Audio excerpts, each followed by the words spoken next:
Let the sounds of the long day slowly fade into the distance. There is no need to rush, no need to concentrate too hard. Simply allow your body to settle into a quiet state, just calm enough to listen.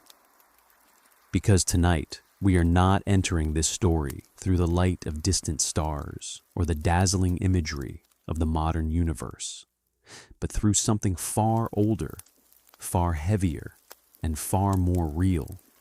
The sensation of damp clay still cool in the hands of a scribe, of small tablets resting on a knee of cuneiform signs, pressed down one stroke at a time, slowly, deliberately, not to tell of unreachable wonders, but to preserve the order of a fragile world, forever standing on the edge of famine, floods, and war. In the modern world, you may have heard of the Anunnaki as gods, from the sky beings said to come from distant stars, watching humanity from above, before choosing to intervene to create or to manipulate our fate according to some vast cosmic design. It is a story just mysterious enough to spark curiosity, just grand enough to make ancient history feel as though it is hiding a colossal, forgotten secret. But if we pause for a moment, if we neither rush to believe nor rush to dismiss, and instead simply turn back toward where the story truly begins, not in the sky, but on the ground, then a very different truth begins to emerge quietly but firmly, like the clay tablets themselves, surviving across thousands of years. Because the Anunnaki, in the world of the Sumerians, were never sky gods. And this does not make them less important. On the contrary, it makes them far closer, far more complex, and far deeper than any extraterrestrial image modern imagination could ever invent.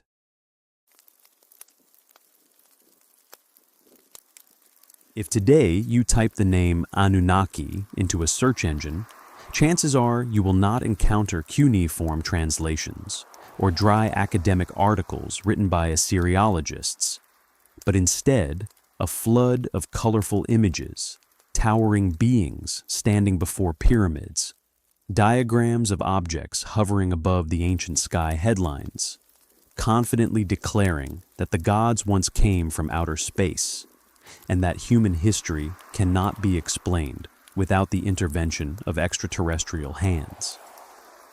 This is not accidental, nor is it a direct continuation of ancient ways of thinking.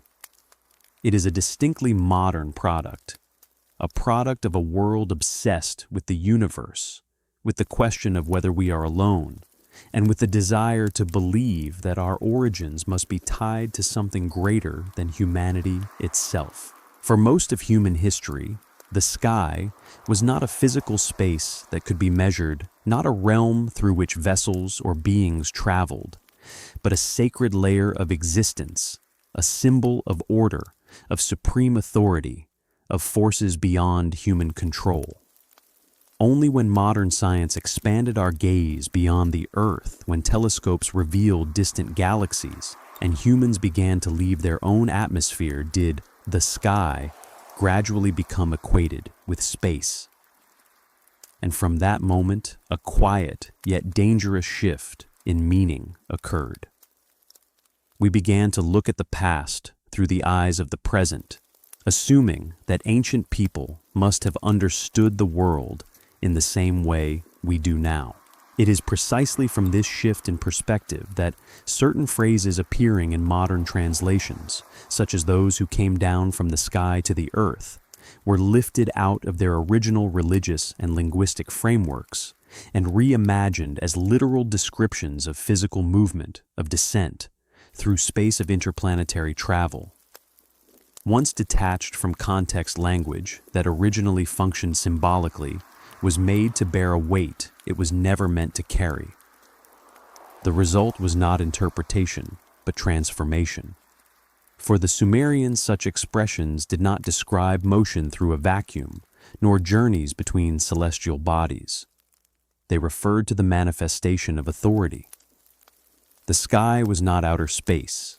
It It was the realm of order, legitimacy, and divine law. The earth was the human domain, messy, unstable, and bound by mortality. To say that something came down from the sky was to say that a principle belonging to the cosmic order had taken effect within the human world. It marked influence, not travel, presence, not arrival. This vertical language above and below was foundational to Mesopotamian thought. It structured everything from temple architecture to kingship to ritual hierarchy. Power flowed downward, law descended. Authority was conferred, not transported. There was no conceptual space in which a god could be imagined as orbiting a planet or piloting a vehicle. Those ideas belong to a technological cosmology developed thousands of years later. To project them backward is to collapse two entirely different ways of understanding the universe into one. Yet in the second half of the 20th century, such projections became increasingly common. As science fiction entered the mainstream and the question of extraterrestrial life moved from speculative philosophy to popular fascination, a parallel genre took shape, what is often called pseudo-scientific history. In this genre, the past is no longer approached as a human inheritance to be understood on its own terms, but as a mystery to be solved using modern assumptions. Ancient societies are recast not as adaptive, intelligent cultures, but as incomplete riddles awaiting an external key. Within this narrative, climate ancient civilizations are subtly stripped of their context. Their fears, rituals, and symbolic languages are treated as inadequate explanations, replaced by hypotheses that feel more compatible with contemporary imagination. Monumental structures become anomalies. Astronomical observation becomes evidence of advanced science. Religious symbolism becomes technical description. What was once belief is reinterpreted as misunderstood fact. The Anunnaki fit seamlessly into this emerging mythos. Their name was unfamiliar to most audiences. The cuneiform texts in which they appear were difficult to access and even more difficult to translate responsibly. Ziggurats dominated the landscape with a scale that impressed modern viewers accustomed to steel and concrete, and the association with the sky, when filtered through modern language, offered just enough ambiguity to invite speculation. All the ingredients were present for a new story to grow. But this story did not emerge from Sumerian tradition. It emerged from modern desire, a desire for transcendence without theology, for purpose without obligation, for wonder without discipline. The Anunnaki of pseudo-scientific history are not ancient gods rediscovered. They are modern constructs shaped by a culture that finds it easier to imagine alien engineers than to confront the depth of human creativity and the severity of ancient worldviews. In this sense, pseudo-scientific history does not illuminate the past, it reflects the present. It reveals a discomfort with the idea that ancient people without modern technology or cosmic fantasies were capable of building coherent systems of meaning that endured for millennia. It replaces that discomfort with a narrative in which intelligence always comes from elsewhere, and order must be imported rather than constructed. To return the Anunnaki to their original context is therefore not to strip them of mystery, but to recover a different kind of depth. It is to recognize that the Sumerians were not describing visitors from the stars, but articulating a vision of authority that flowed from an unseen order into human life. When we read their words as they intended them, the sky does not open to reveal spacecraft. It opens to reveal something far more demanding, a world governed by law hierarchy and limits in which meaning must be sustained without the promise of rescue from above. And that perhaps is a mystery far more difficult and far more worth understanding than any tale of ancient astronauts. What is important to understand is that stories of sky gods do not exist merely because people wish to distort history, but because they resonate with a need that is profoundly deep, ancient, and human. The need to believe that we are not alone in a universe vast enough to feel indifferent, that behind the seemingly random events of war, disease, loss, and death, there exists some form of order, some invisible hand, powerful enough to transform chaos into meaning. In the modern world where science can explain mechanisms but rarely offers consolation, where we may understand how a disaster occurs, but not why it should occur at all, stories of gods from the sky become a way to fill a spiritual void not with truth, but with the feeling of being guided. Yet it is precisely at this intersection between the need for comfort and the desire for understanding that the boundary between a compelling story and ancient truth becomes clearer than ever. For the Sumerians did not live in a world where the sky was an empty expanse filled with unfamiliar stars, but in a world where the sky was a sign of authority, the dwelling place of sacred order, a symbol of forces that could not be negotiated. They did not look upward to ask which galaxy they came from. They looked down to the earth to ask why crops failed, why floods swept away homes, why laws existed, and who had the right to establish them, and what awaited a human being when the final breath left the body. Within this system of thought, the gods did not exist to satisfy curiosity about the physical universe. They were not tools for explaining distant phenomena, nor speculative answers to questions about cosmic origins. Instead, they existed to make sense of something far more immediate and unavoidable: power, responsibility, and the limits of human action. The Anunnaki were not invoked to answer where humanity came from among the stars, but to confront questions that shaped daily life and social survival. Who has the authority to judge why law must be upheld, even when it feels harsh, and what consequences follow when humans overstep the boundaries of their role within the structure of the world? In Sumerian thought, the universe was not a mystery to be explored, but a hierarchy to be navigated. The gods were not explorers or creators in a scientific sense. They were guarantors of order. Their presence explained why kings ruled, why laws were binding, why rituals mattered, and why chaos was always a threat just beyond the margins of civilization. The Anunnaki in this context functioned as the highest expression of that logic. They represented the ultimate authority that stood above individual desire, tribal impulse, or personal morality. When we read Sumerian texts with this understanding, an important realization emerges: the Anunnaki did not arrive at some moment in the past to intervene in human development. They were never newcomers. They were assumed embedded and ever-present. They existed as part of the sacred architecture of reality itself, an order upon which human life depended and which it simultaneously feared. Their power was not dramatic or theatrical. It was structural. Like law, like gravity, like death, it did not need to announce itself in order to be felt. The fear associated with the Anunnaki was not fear of invasion or domination, but fear of imbalance. When humans ignored ritual, violated law, or exceeded their place, the danger was not punishment by angry individuals, but the unraveling of order itself. Floods, famine, and social collapse were understood not as random disasters, but as signs that the equilibrium between the human world and the cosmic order had been disturbed. The Anunnaki did not create humanity to elevate it. They constrained humanity so that life could continue at all.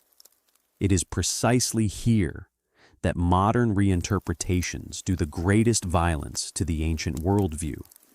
When we impose the image of extraterrestrial gods onto the Anunnaki, We are not merely adding a speculative layer, we are displacing the original meaning entirely. We replace a sophisticated system of symbolic thought with a narrative driven by modern assumptions about technology progress and cosmic exploration. In doing so, we deny ancient people the intellectual dignity of having developed their own coherent explanations for power and order. This reduction turns gods who once reflected society law and collective psychology into characters in a single explanatory myth. All complexity collapses into one answer: beings from the sky. Such simplicity is attractive, especially in a culture accustomed to quick explanations and singular causes. But it comes at a cost. History becomes flattened. Differences between civilizations disappear. And the voices of those who lived within these systems, their fears, their rituals, their struggles to maintain meaning in an unstable world, are rendered inaudible. To understand the Anunnaki on their own terms is not to remove mystery from the past. It is to encounter a deeper and more challenging form of it, one that does not reassure us with fantasies of cosmic origin, but confronts us with an ancient insight that remains unsettling even today, that human life unfolds within limits not designed for our comfort, and that meaning is not granted from above, but sustained through law, memory, and responsibility. When we allow the Sumerians to speak in their own voice, the Anunnaki cease to be strangers from the sky and become reflections of humanity's earliest and most enduring confrontation with order itself. But if we are patient enough to peel away this modern mythology, slow enough to return to the cracked clay tablets, to an ancient language with no words for outer space or extraterrestrial beings, to a social context in which power was sustained through ritual and collective memory, then the Anunnaki gradually emerge, not as visitors from a distant sky, but as profound symbols of authority, reflecting fear of chaos, hope for order, and the persistent human effort to keep a fragile, collapse-prone world from slipping beyond the bounds of meaning. And it is precisely from this point, from the silence of those small, seemingly lifeless clay tablets, from cuneiform signs, pressed not to impress, not to recount voyages among the stars, but simply to preserve the fragile order of a world always standing on the brink of collapse, that our true journey begins. A journey that does not move upward, does not seek strange lights in the night sky, but turns slowly inward toward the way ancient people thought, feared, believed, and organized their reality. In the world of the Sumerians, writing was not a tool for unfettered imagination, but a tool of memory and power of law and ritual of naming invisible forces so that humans might live alongside them. Those clay tablets do not tell of unfamiliar beings crossing space. They tell of who had the right to rule, who was permitted to judge, and what would happen if that order were broken. It is within this quiet restraint, within texts that never sought to astonish, that the name Anunnaki appears for the first time not as a cosmic mystery, but as a necessary component of a world structure in which everything had its place, from fragile humans to the sacred powers standing behind the law. For the Sumerians, the world did not need to be explained through infinite distances or extraterrestrial civilizations, because it was already terrifying and incomprehensible enough within its own boundaries.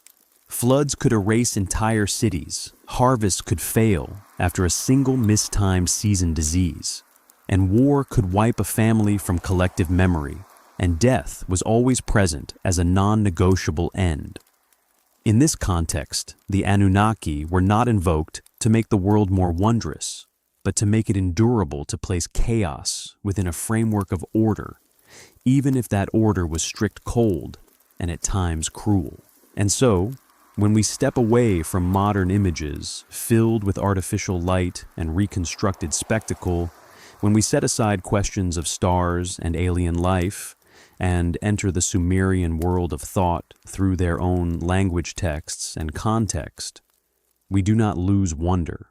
We exchange it for another kind of wonder, the wonder of human intelligence confronting a harsh reality and striving to understand it with every tool available, including the gods themselves. There, the Anunnaki appear not as beings flying through distant skies, but as invisible pillars holding the ground beneath our feet from descending into complete chaos, as symbols of authority born from fear and the need for control from the longing to believe that the world, no matter how brutal, still operates according to an order that can be named. And from here, from this meaningful silence, we move into the next chapter, where the Anunnaki cease to be vague figures of modern imagination and return to their rightful place in the ancient lines once written not to reach the sky, but to ensure that the earth itself could continue to endure.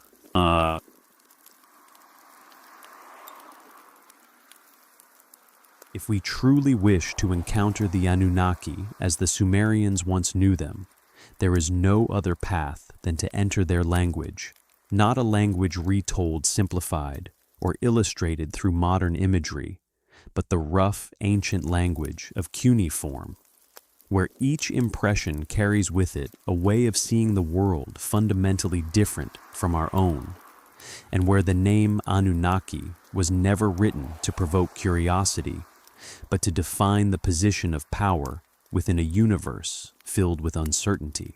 In the earliest Sumerian texts, the Anunnaki often appear in the forms Anunna or Anunnake, four terms that carry no personal tone, that are not tied to specific forms or behaviors, but function instead as a collective designation, a conceptual category, rather than a character with an individual history. From this alone, an important realization emerges. The Anunnaki are not a god, nor are they a species, but a grouping of sacred authority understood as a tier within the cosmic order, much like the way humans divide their own societies into kings, priests, and common people. The etymology of the name, when restored to its proper Sumerian linguistic context, reinforces this understanding, and does not simply mean sky in a physical sense, but refers to the god Anu, the embodiment of supreme authority and cosmic order. Nun carries connotations of nobility and elevated status. An-na, or Naki, suggests birth lineage, or those belonging to a particular line of power. Taken together, Anunnaki can be understood as those who belong to the line of Anu's authority, not beings who live in the sky, but forces that represent authority derived from sacred order. What is striking is that in these texts, the Anunnaki rarely act as individuals with clearly defined personalities. They have no personal adventures, do not quarrel or love or hate in the deeply human ways associated with deities like Enlil or Inanna. Instead, they appear in ritual and structural contexts when order must be established, when a decision of cosmic significance is made, or when power must be apportioned among realms. This very anonymity makes the Anunnaki difficult for modern readers to grasp, accustomed as we are to strongly anthropomorphized gods. Yet for the Sumerians, this was entirely logical. Supreme authority does not require a face, it requires presence. In many texts, the Anunnaki appear alongside another group, the Igigi, and this pairing further clarifies how the Sumerians structured the divine world. The Igigi are often portrayed as lower-ranking deities associated with labor service or the execution of commands, while the Anunnaki represent a deeper, heavier layer of authority, less visible, less active, but ultimately decisive. This is not a division between sky gods and earth gods in the modern sense, but a hierarchy of power that mirrors Sumerian society itself, where those who truly hold authority are rarely the most visible, yet everything operates under their shadow. When we read passages in which the Anunnaki are mentioned, it becomes clear that the Sumerians never attempted to define who they were in modern explanatory terms. There are no physical descriptions, no accounts of extraterrestrial origins, no narratives of movement from one place to another. Instead, the Anunnaki are assumed to exist as part of the order itself, like law, like the flow of the Euphrates and the Tigris, like the fact that humans must die. Their existence requires no proof because they are the foundation through which everything else becomes intelligible.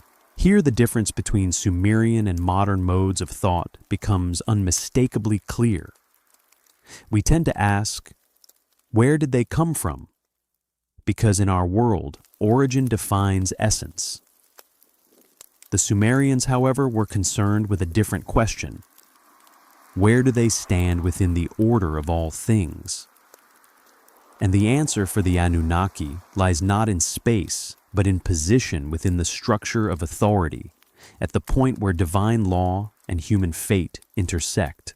In many ritual texts and hymns, the Anunnaki appear as silent witnesses to decisions of cosmic consequence, decisions that cannot be challenged by humans, and sometimes not even by lesser gods. They do not argue, display emotion, or act impulsively. They exist as a council of authority, where order is affirmed by their very being.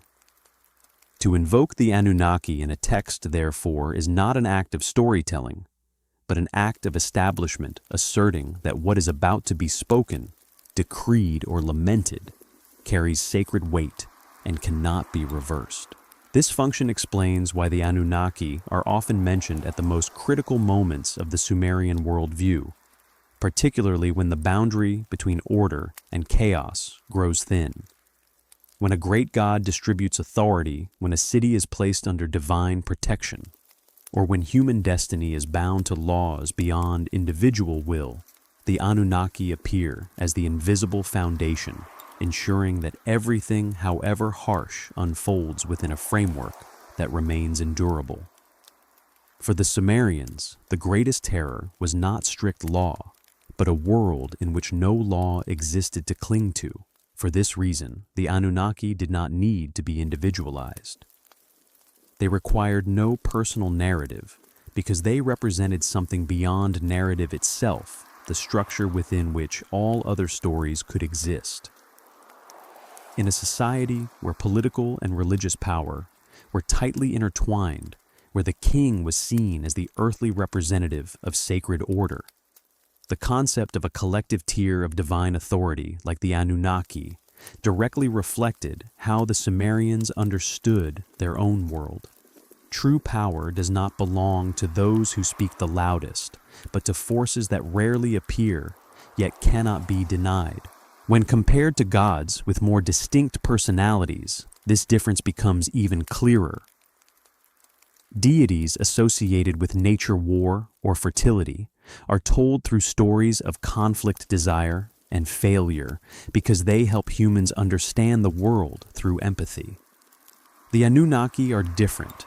They are not meant to be loved or feared in a personal sense, but respected as a reality, like death, like fate, like the truth that not everything can be changed. Their presence reminds humanity that there are layers of authority beyond negotiation, and that accepting this fact is part of survival. This also explains why in Sumerian texts, the Anunnaki are rarely associated with a specific physical location. They do not live somewhere that could be mapped because their position is not spatial, but functional. They exist where decisions are legitimized, where order is named, and where humans seek a reason to believe that the world, however brutal, operates according to some intelligible logic.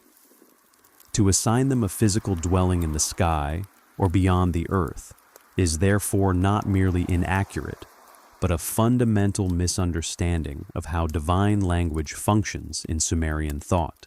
Thus, when modern translations remove the Anunnaki from their linguistic context and insert them into narratives about those who came down from the sky, what is lost is not only accuracy, but the entire Sumerian way of seeing the world. The Anunnaki were not named to satisfy curiosity about the heavens, but to frame reality, to help humans understand why authority exists, why law is sacred, and why chaos, however frightening, is not the final state of the world. When we return to these texts slowly, without seeking spectacle, without forcing them to answer modern questions, the Anunnaki gradually emerge not as a mystery to be solved, but as a foundational concept, a name for a tier of power that humans could sense, but not control, a symbol born from the need to understand and accept order, even when that order is harsh and unforgiving. And it is from this correct understanding, by returning the Anunnaki to the language and thought that produced them, that we can move on to the larger question of the next chapter, not who the Anunnaki are in modern imagination, but where they stand within the Sumerian cosmic structure, where sky, earth, and underworld are not spaces to be traveled through, but layers of order that humans must learn to inhabit, obey, and endure.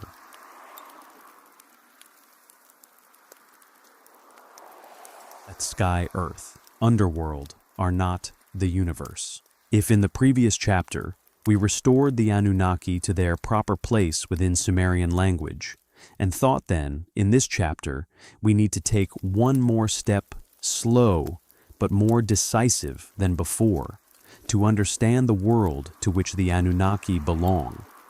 Not through modern cosmic diagrams, but through the way the Sumerians sensed the order that existed around them, an order built not from distant stars, but from lived experience fear, and the desire to hold together a reality that was always unstable.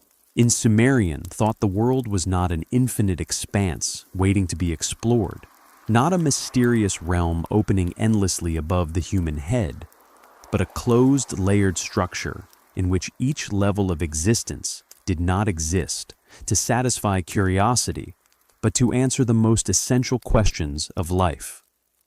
Sky, earth, and underworld, therefore, were not imagined as places one could travel to, not locations positioned at measurable distances, but realms of order, ways an ancient people classified reality so they could understand where they stood in this world, what limits could not be crossed, and what forces no individual effort could negotiate or change.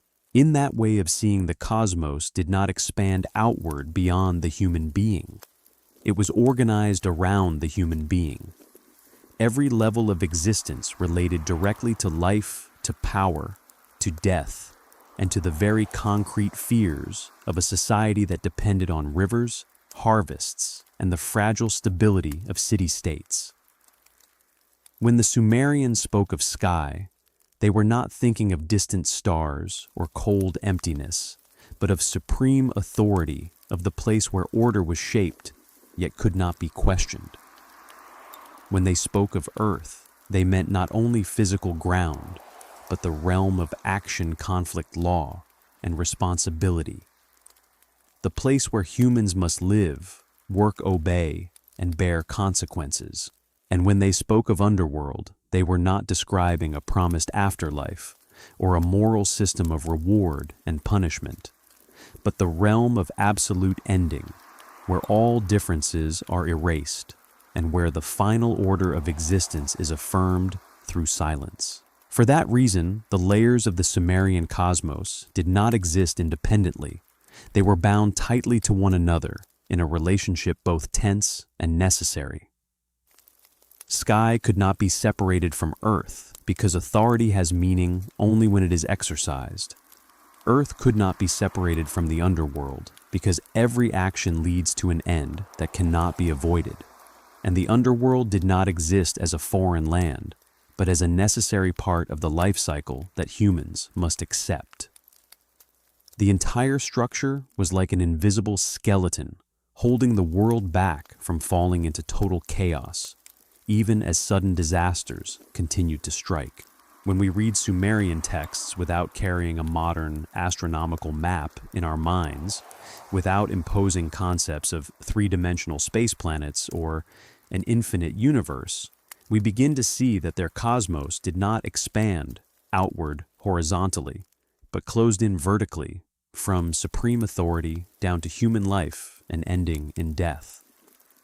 It was a cosmos, morale and functional more than physical, where each layer existed to remind humans of their position of limits that could not be crossed, and of the price that would be paid if that order were broken. In such a world, the search for beings from outside this structure was unnecessary. The Sumerians did not need hypotheses about the stars to explain pain, nor did they need extraterrestrial civilizations to understand authority or death. Their world was already full, already terrifying, and already complex within the very layers of order they lived with every day. And it is precisely in that closeness in the shrinking of the cosmos around human life that Sumerian thought reveals a distinctive depth. It does not send humans outward in search of answers, but forces them to look directly at power fate and their own fragility. Sky in that world was not the blue above, nor a space through which celestial bodies move, but the symbol of supreme authority and distance.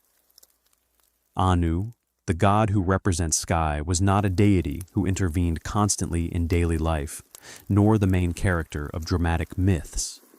Instead, Anu existed as an anchor point, a highest authority that was abstract, the reference to which every other order must ultimately return. Anu being above was not a statement of location, but of power.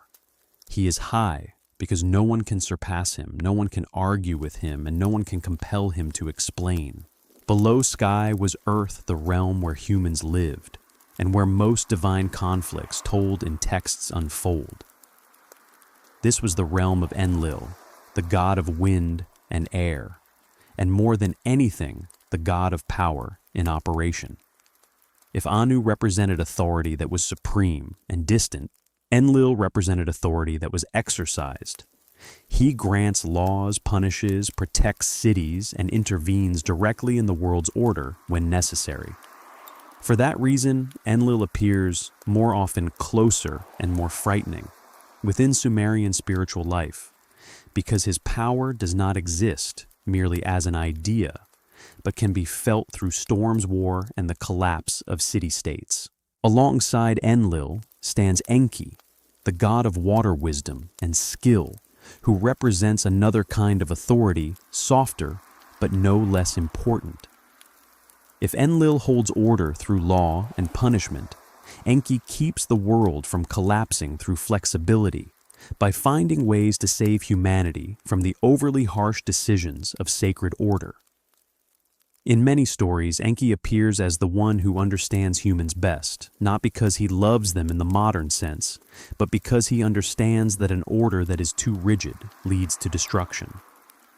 Enki's presence shows that the Sumerian cosmos, however severe, still contained space for adaptation, something necessary in a world constantly exposed to disaster. Beneath Earth was Underworld, often called Kur, or Irkala, not hell in a moral sense, but the realm of an ending that cannot be reversed. In Sumerian thought, the Underworld is not a place where souls are judged for reward or punishment, but the place every soul goes regardless of how they lived.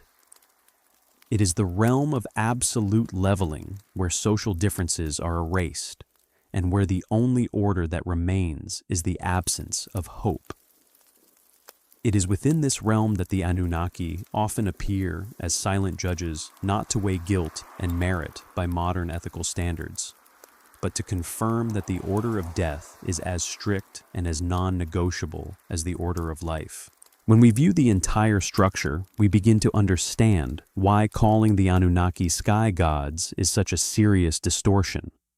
They do not belong to sky in a spatial sense, nor do they represent a separate realm that could be located on a cosmic map. The Anunnaki exist across these layers of order as a collective authority, ensuring that the division between sky, earth, and underworld is not broken. They do not fly from one layer to another. They stand as invisible pillars holding the structure together. More important still is the way the Sumerians lived with this cosmic structure. For them, understanding the world was not a matter of satisfying curiosity, but of survival. Knowing there was an order above helped them accept what could not be changed. Knowing authority operated on earth helped them explain war and law. And knowing every road leads to the underworld gave them an existential orientation profoundly different from our own. Not hope for reward after death, but the effort to keep the order of life from collapsing too soon. For that reason, when we read Sumerian texts and see sky mentioned, what we should do is not imagine stars, but listen for the symbolic layer of authority and distance. Sky is where humans cannot reach, not because it is far in space, but because it lies beyond intervention. And when gods come down from sky to earth, this is not a journey through space, but the moment when supreme authority intervenes in the operating order, a sacred and terrifying event, not a visitation. Within that context, the Anunnaki appear as an indispensable part of the Sumerian cosmic structure, not because they reside in one specific layer, but because they ensure that these layers continue to exist in their proper relationship to one another. They are symbols of continuity of law beyond time, and of the belief that the world, however chaotic, does not fall entirely into meaninglessness. And as we close this chapter, what remains is not a cosmic diagram to memorize, but a different kind of feeling that the Sumerians did not need the modern concept of the universe to build a profound worldview. They did not look up at the stars for answers. They looked into the structure of authority, order, and death in order to understand who they were and how one must live within the short time granted. From that foundation, the Anunnaki are no longer misplaced sky gods, but intellectual supports that hold that entire world upright. And from here we move forward into the next chapter, where the role of the Anunnaki in the underworld and the authority of death will come into view more clearly than ever.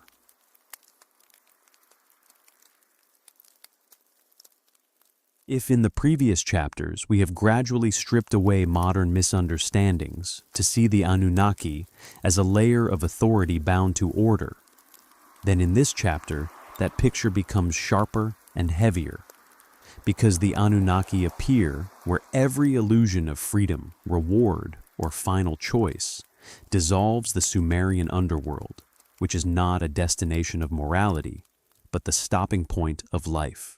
In Sumerian, thought the underworld is not a secondary space added later to complete the story of the world, nor is it an afterlife constructed to soothe fear of death, or to promise moral compensation for the injustices of earthly existence. It is an indispensable part of the structure of being, from the beginning a strict layer of order that exists alongside life on the surface and holds equal weight. The underworld, often called Kur or Irkala, is not imagined as a realm that is radiant or horrific, not filled with inventive punishments or consoling rewards, but described through absence, the absence of light, the absence of voices, the absence of hope, and most importantly, the absence of any capacity to alter a fate that has already been established. It is a realm where time seems no longer to move in the human sense, where the soul does not continue to live in any recognizable way, but persists as a dim shadow, eating dust, drinking muddy water, and slowly dissolving into silence. The terror of the Sumerian underworld does not lie in physical pain or deliberate torment, but in the complete stripping away of everything that gives life meaning, action, choice, memory, and hope.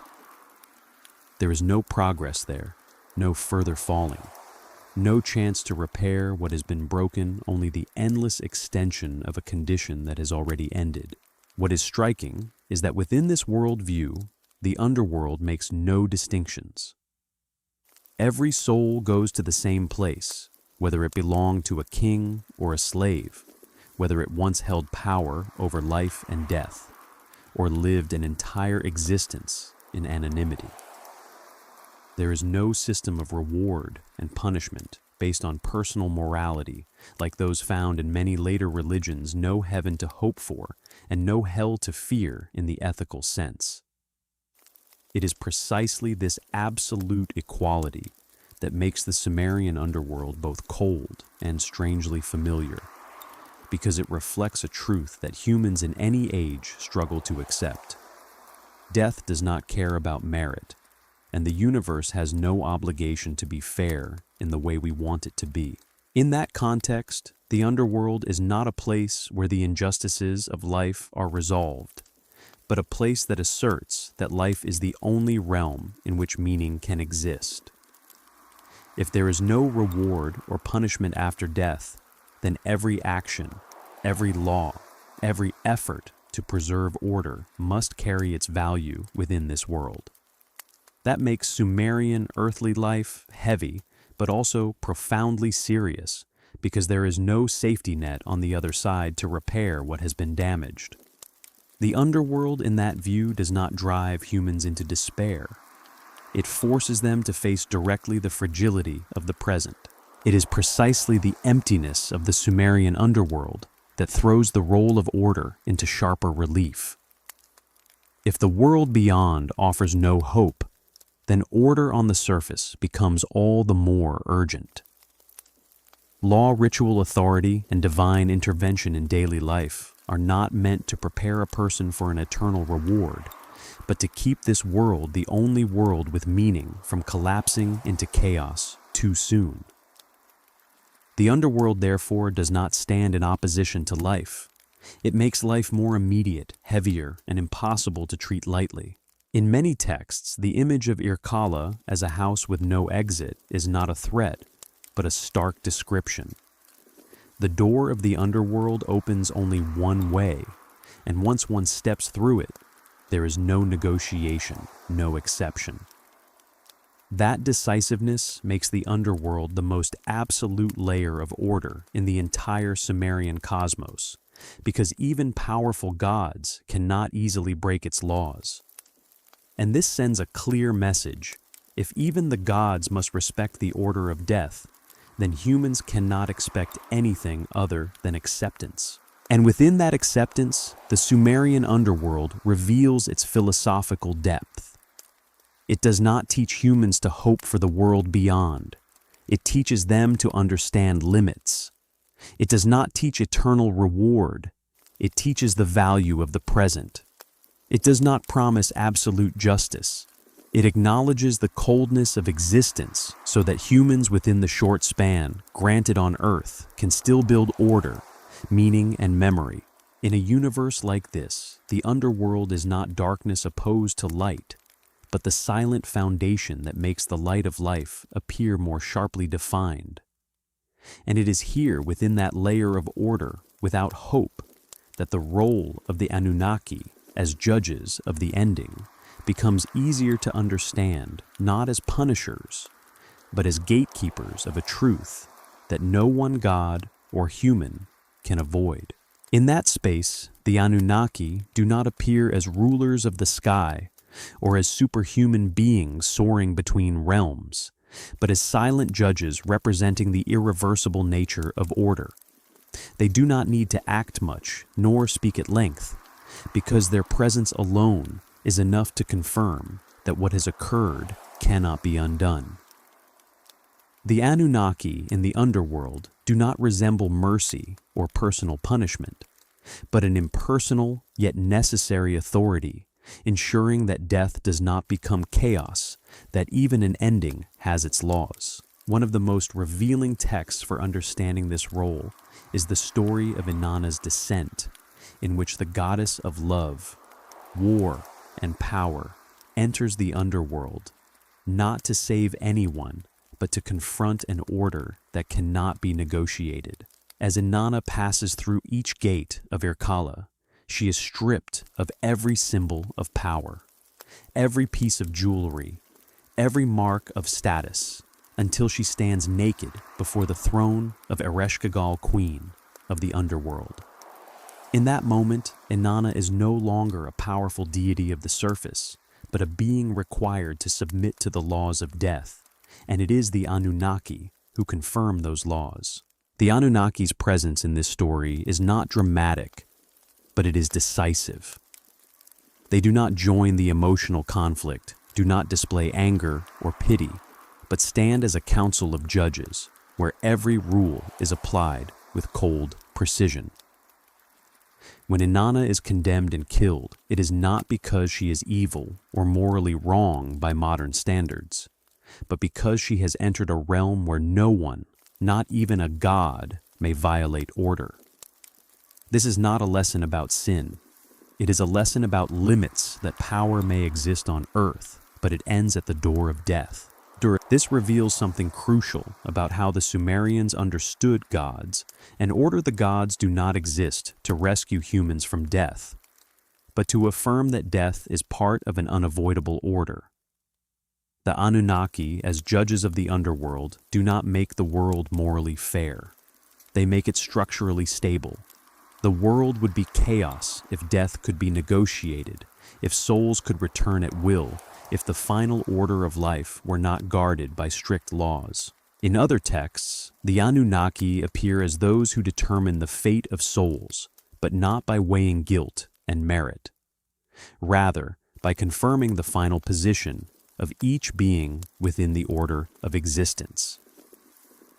This is profoundly different from later religious systems, where the afterlife becomes a place of moral judgment and eternal reward. For the Sumerians, there is no heaven to await and no hell to fear in an ethical sense. There is only the underworld, a reality that cannot be escaped, where life ends and memory slowly fades. For that reason, the Anunnaki do not need to be portrayed as terrifying or cruel. They are neither demons nor saviors. They are the embodiment of inevitability.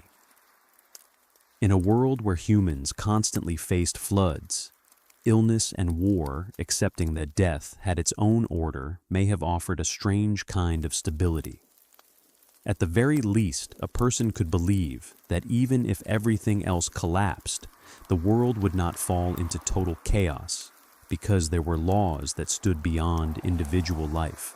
When we look at the Anunnaki through the lens of the underworld, we begin to see why calling them sky gods is not merely incorrect, but also strips away the intellectual depth of Sumerian thought. The Anunnaki are not linked to light to the sky or to transcendence, but to darkness, silence, and irreversibility.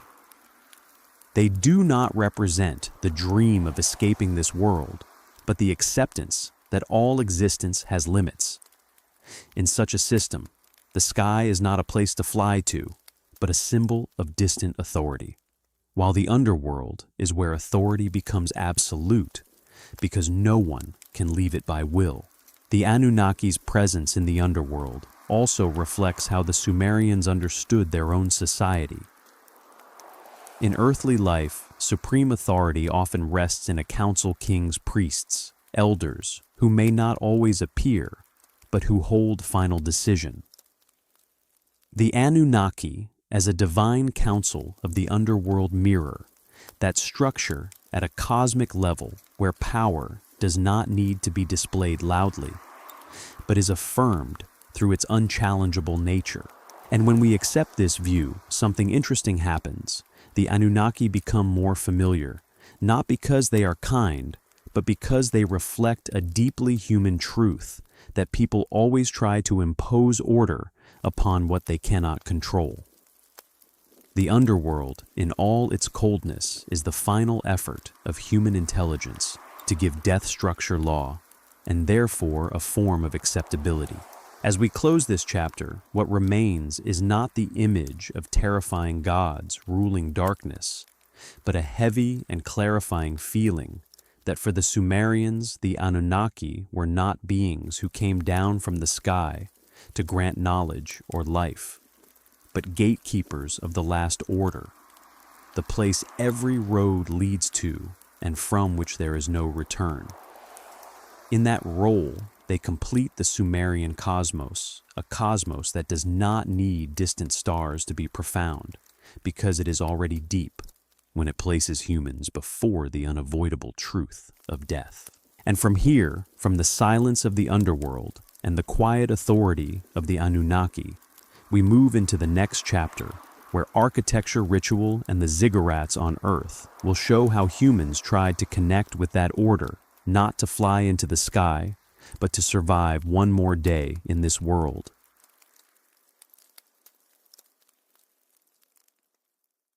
If there is one image in the ancient world that is repeatedly pulled out of its context to serve modern imagination, it is the ziggurat, those enormous stepped towers rising from the Mesopotamian plain, where there are no high mountains, no dense forests, only clay-hot wind and rivers that constantly shift their course. In modern eyes, especially within stories about sky gods, the ziggurat is often treated as a mysterious structure, an ancient launch platform built to help gods ascend into the sky or to allow them to land from space. But when we step away from that view and return to Sumerian thought, the ziggurat appears not as a machine that has been misunderstood, but as a quiet symbol of the relationship between human beings and sacred order. First, it must be said clearly that ziggurats were not improvised or experimental constructions. They were the center of the city-state, built across generations, repaired, expanded, and rebuilt, continuously bound tightly to religious life, political power, and collective memory. The ziggurat of Ur, or those of Nippur and Eridu, did not exist as isolated structures, but as the core of a complex of temples, storehouses, ritual courtyards, and administrative space. They were not designed to move, but to remain still, anchored to the ground, like a marker. And it is precisely the stairways of the ziggurat that, when seen through a modern lens, are so easily misread as an invitation to motion, as if ancient people stacked layer upon layer of brick to create a physical route straight upward, an ascending path meant to draw closer to the sky. Yet in Sumerian, thought those steps did not exist to encourage ascent, but to regulate it, to control who was permitted to approach sacred order, and who had to stop where they stood. Each tier of the ziggurat is not merely a height, but a symbolic boundary. To step up onto a higher level is not simply to change one's position in space, but to change one's position within order, from ordinary life into ritual space, from the communal into the selective, from what is shared into what is restricted. For that reason, climbing a ziggurat was not a personal act, not a free journey, but a tightly controlled rite in which every step was a matter of permission rather than choice. In practice, most of the community never set foot on the higher tiers of a ziggurat. The stairways were not built to withstand constant foot traffic, nor were they designed as convenient routes of movement.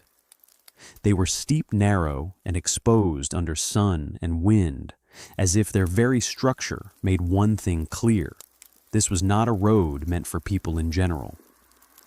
And the fact that only a small number of priests were allowed to reach the higher levels was not meant to glorify them as those closest to the sky, but to emphasize that sacred order cannot be approached by the many, that the distance between human beings and the divine is something to be maintained rather than erased.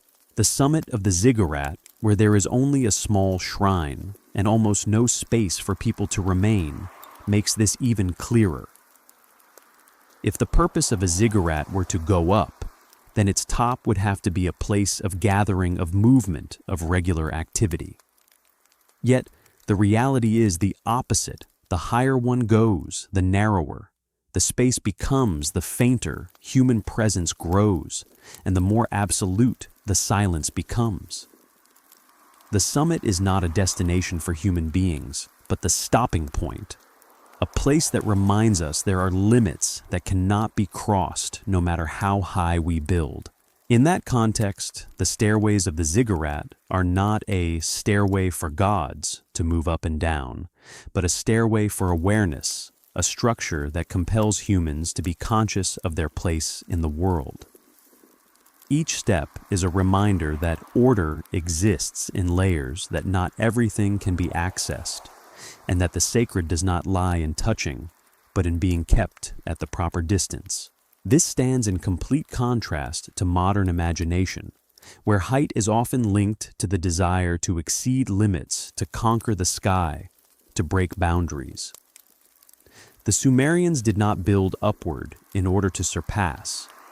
They built upward in order to locate, to make clear where the realm of humans ends, where the realm of gods begins, and where the boundary lies that no ritual and no earthly authority can erase. The stairway within that logic does not open the sky. It closes the illusion that the sky can be approached as physical space.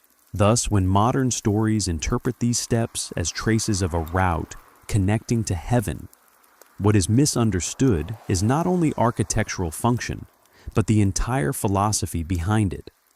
The ziggurat was not built to shorten the distance between humans and gods, but to make that distance visible to the eye, measurable in tears, and therefore capable of being accepted. In a world where humans constantly long to control what lies beyond their reach, turning limits into architecture is itself a way of living with them. Those steps, therefore, do not lead humans into the sky. They lead them into a deeper recognition that sacred order lies not in the destination, but in the structure, not in escape, but in knowing where to stop.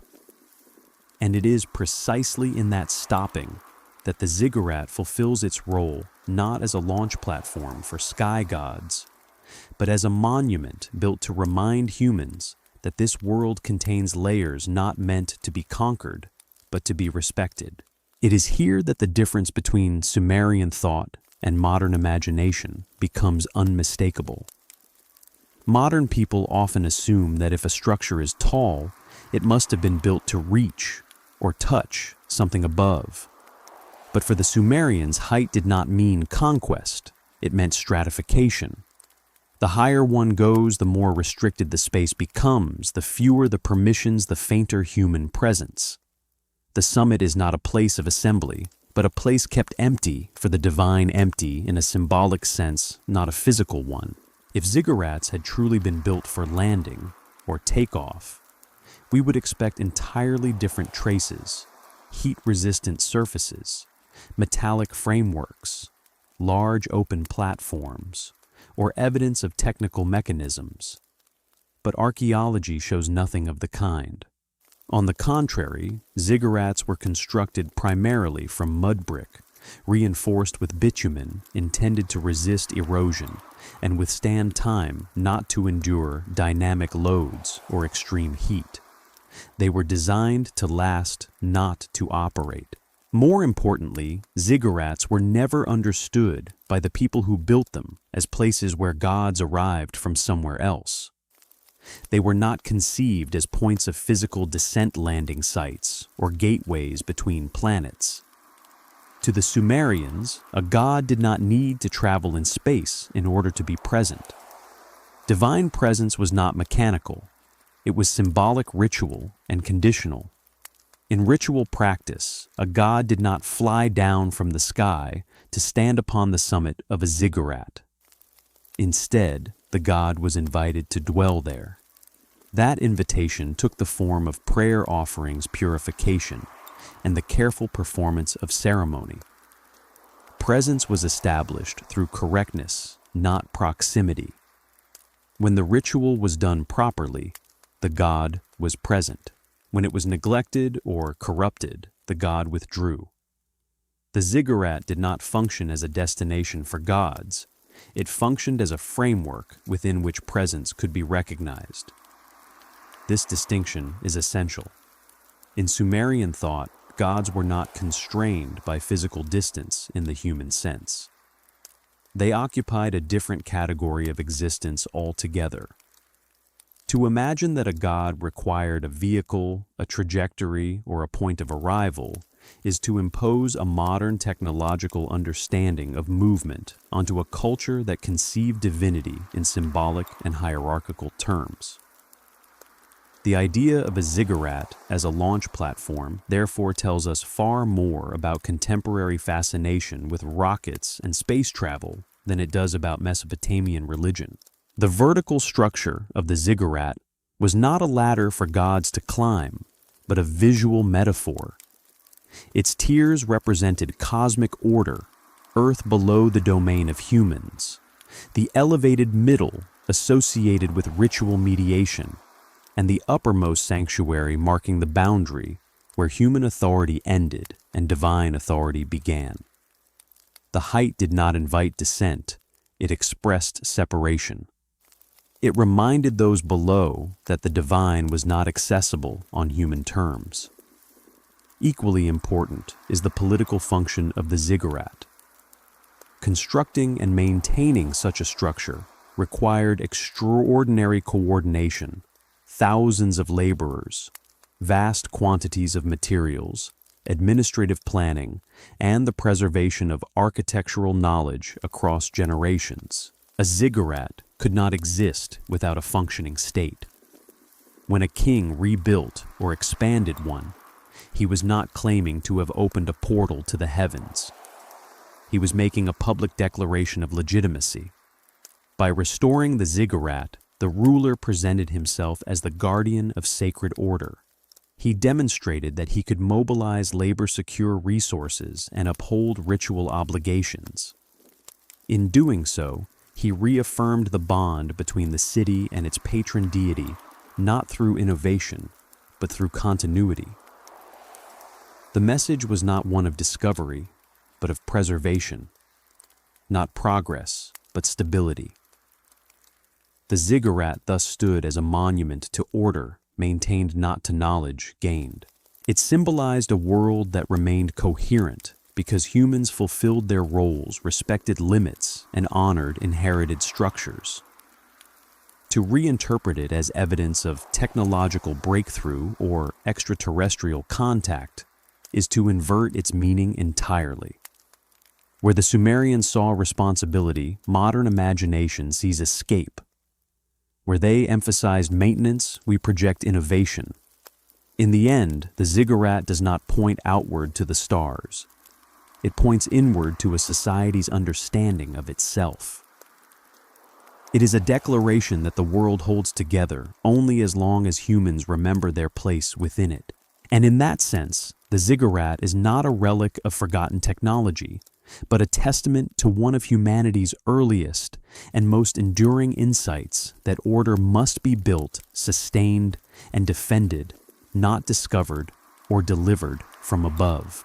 In daily life, the ziggurat stood as a massive, unavoidable presence, reminding people of their position in the world. It did not invite imagination to drift outward. It forced the gaze back toward the ground, toward the city, toward law and ritual. The ziggurat was not a doorway into the cosmos, but a boundary marker that closed the world, defining the line between what is possible and what is not. It is precisely this closure that gave it such power in Sumerian thought. When we place the ziggurat back into the proper context of Mesopotamian cosmic order, where sky is distant, authority earth is the realm of action, and underworld is an irreversible end, we see that the ziggurat does not break that structure, but strengthens it. It does not allow humans to climb into the sky. It allows them to recognize the sky as a different layer of order. It does not promise escape. It emphasizes acceptance. In a world without a heaven to hope for, a solid symbol of order in the center of the city carried a profound spiritual meaning. Thus, when modern stories treat the ziggurat as a launch platform for sky gods, what is misunderstood is not merely architectural function, but the entire way the Sumerians understood the relationship between humans and the divine. The ziggurat is not a place to fly upward, but a place to stand still. Not a tool of movement, but a symbol of stability.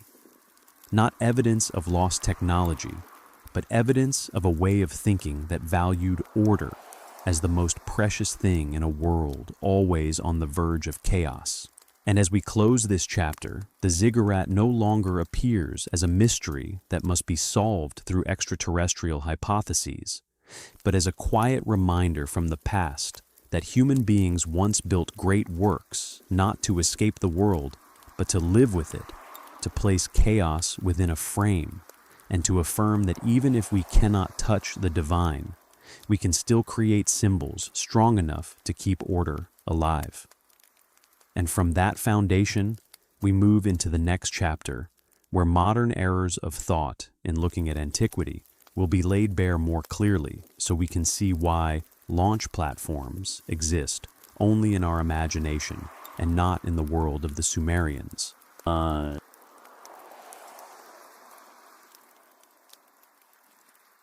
One of the greatest mistakes modern people make when trying to understand the ancient world does not lie in a lack of data, nor in a lack of goodwill, but in something far more subtle and difficult to notice. We carry our own way of thinking with us when we step into the past, and then we are surprised when the past does not respond in the ways we expect. This error is not loud, not intentionally distorting, yet it has the power to shape how history is retold, what we might call the projection fallacy, the backward projection in which we unconsciously assign to ancient people concepts, fears, and longings that exist only within the modern world. Human beings today live in an era in which sky has become space where the heavens are no longer a sacred canopy, but a physical void filled with satellites, probes, and radio signals. We are accustomed to thinking of the cosmos as an open expanse where life might exist somewhere out there, and where questions about human origins easily slide into extraterrestrial hypotheses. And when we turn back to read ancient texts, especially texts that use words like sky from on high or descend, the modern instinct activates at once. We imagine movement through space, journeys across the layers of the atmosphere, or even lost technology. But for the Sumerians, sky was never a space to be explored, not an endless realm that human beings might dream of conquering or setting foot upon, but a limit established from the beginning, a layer of existence understood more through the sensation of power than through measurable distance. Sky was not where humans could go, but where humans could not reach, could not negotiate with, could not change through individual effort, and precisely for that reason, it became the symbol of supreme authority, distant, high, abstract, and in no need of explanation. When the Sumerians spoke of sky, they did not look up in search of stars. They bowed their heads in acknowledgement that there are forces beyond their control. By contrast, for modern people, the sky has undergone a radical transformation in meaning. From being a sacred ceiling and the final boundary of the world, it has become a physical space, measurable, analyzable, conquerable. Today, the sky is crowded with satellites, flight paths, space stations, and data. It is no longer the realm of distance, but the realm of possibility.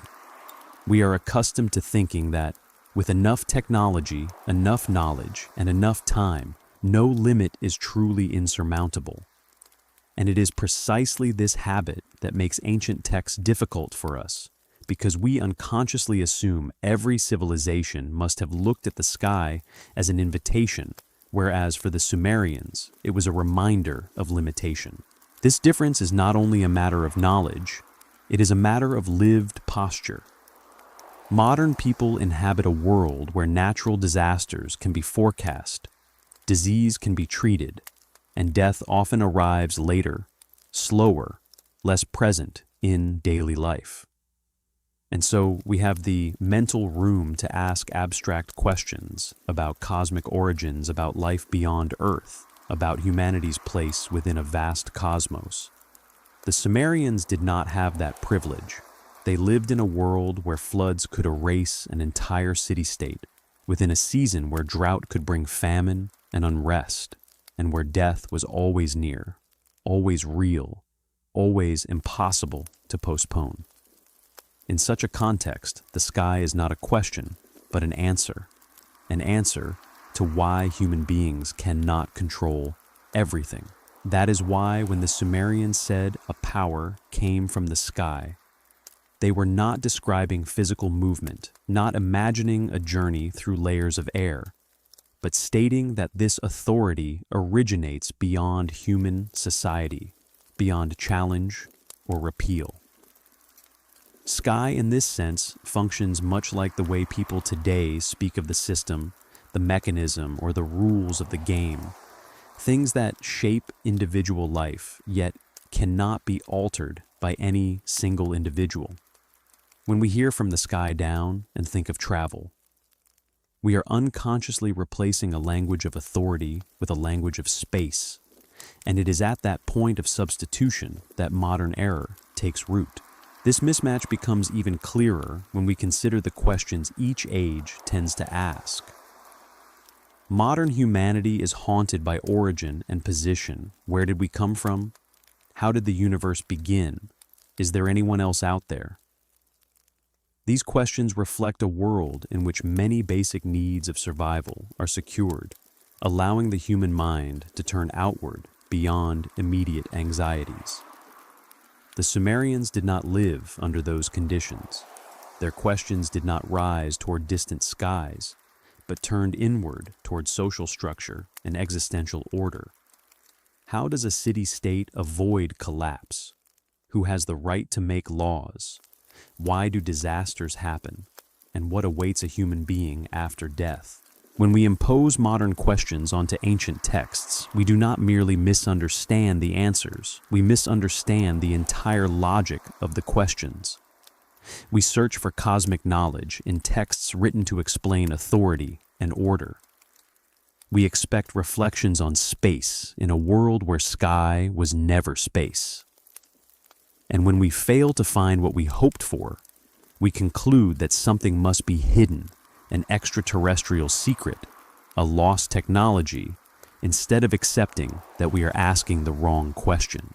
The irony is that the Sumerian sky, though it does not contain the stars in a physical sense, carries a psychological and philosophical depth that the modern sky has sometimes lost. It is a sky of limits, of enforced humility, of the acknowledgement that there are forces beyond human understanding and control. While the modern sky invites us to dream of overcoming boundaries, the Sumerian sky compels human beings to locate themselves, to accept a finite position within a larger order. And from this fundamental difference, all misunderstandings about sky gods, about the Anunnaki, about Ziggurats, and about ancient cosmic order begin to grow. Not because the Sumerians lacked knowledge, but because they lived in a world where knowledge served to keep order intact rather than to break limits. When we learn to see their sky through their own eyes, we do more than correct a historical detail. We are reminded that the way we look upward always reveals something about how we are living on the ground. This backward projection becomes especially clear in the way Ziggurats are interpreted as launch platforms. Modern people accustomed to rockets and spaceports see a tall structure and automatically assign it the function of movement. But the Sumerians built upward not to go far, but to stand still, to make order visible, to place the divine at a distance that could be seen but not touched. When we look at a ziggurat and ask, how did they fly up? We are asking a question its builders never asked. From the same mental habit, The Anunnaki are transformed into sky gods. In the modern world, great power often appears linked to advanced technology. And so, when we encounter a powerful collective of deities in ancient texts, we unconsciously search for traces of science or superior engineering. But in the Sumerian world, authority did not need technology in order to be legitimized. It needed ritual, collective memory, and acceptance. The Anunnaki were not those who possessed flying devices. They were symbols of authority, names used to explain why order exists and why it cannot be challenged. Another expression of this projection is the belief that every ancient civilization wanted to transcend.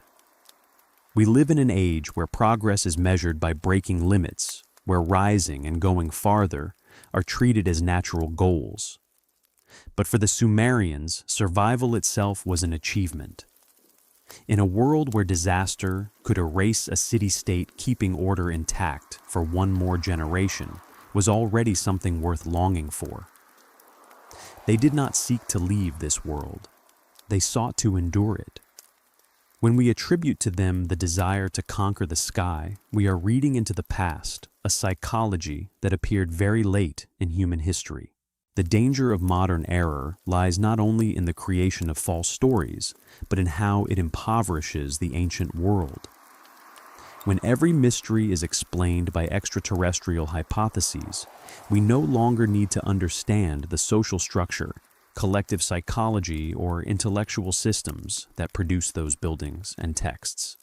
History becomes a chain of technical puzzles rather than a journey into the human being. And it is precisely here that the Anunnaki, the Ziggurat, and the entire Sumerian worldview are stripped of their depth, traded for a kind of mystery that is easy to consume. And this is deeply ironic because the ancient world does not need modern hypotheses in order to be profound. The fact that the Sumerians built a closed cosmos around human life, where sacred order, law, and death were placed within a clear structure, was already an extraordinary intellectual achievement.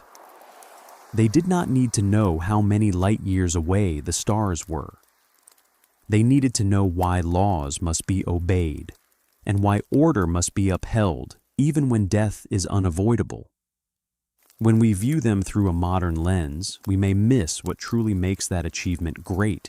To recognize backward projection does not mean abandoning imagination.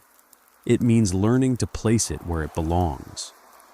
Imagination can help us picture ancient life, but it should not replace evidence, language, and context. When we read a Sumerian text and encounter the word sky, we should not immediately imagine a star-filled night. We should ask what sky represents within that system of thought. When we see a tall structure, we should not ask, how did they fly, but what does height mean within their order? And perhaps the deepest lesson of this chapter is not found in correcting a historical mistake, but in turning the mirror back on ourselves. Stories about sky gods reveal much about the obsessions of our own century.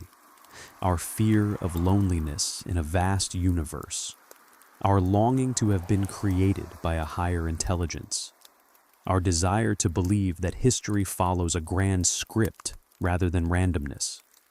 When we project these obsessions onto the Sumerians, we do not understand them better. We merely see ourselves reflected in the mirror of the past. As we close this chapter, what we should carry forward is not disappointment that sky gods do not exist, but a new respect for the ancient world. The Sumerians did not need spacecraft to build a profound cosmology. They did not need extraterrestrial technology to understand authority, order, and death. And if we are humble enough to set aside our own assumptions to enter the past with listening rather than imposition, we will find that history loses none of its wonder. It simply becomes more real.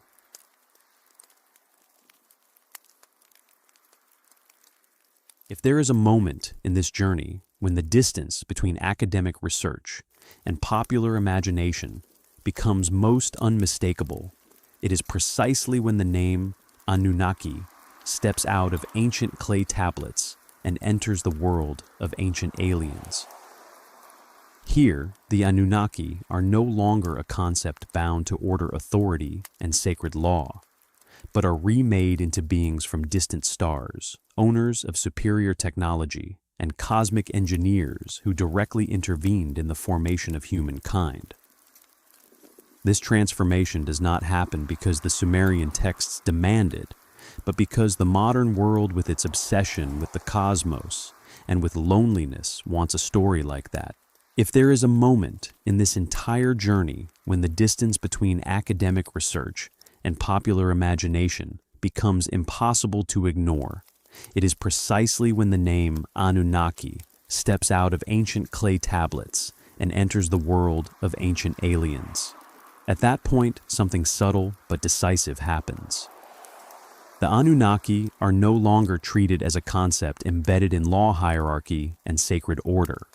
They are recast as visitors from distant stars, possessors of superior technology, and deliberate architects of human origins. This transformation does not occur because the Sumerian texts demand such an interpretation, but because the modern world, shaped by cosmic imagery, technological awe, and a deep sense of isolation, actively desires a story like that.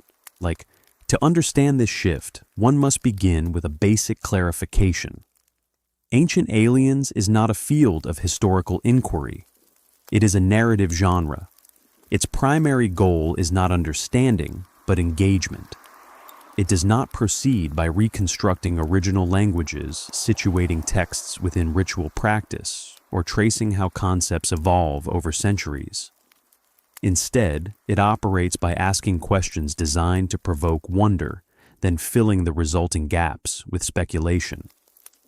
Within that framework, the Anunnaki become an ideal solution, an unfamiliar name, fragmentary ancient sources, and monumental architecture large enough to overwhelm modern perception. Precisely because they are distant and complex, they are easily reshaped.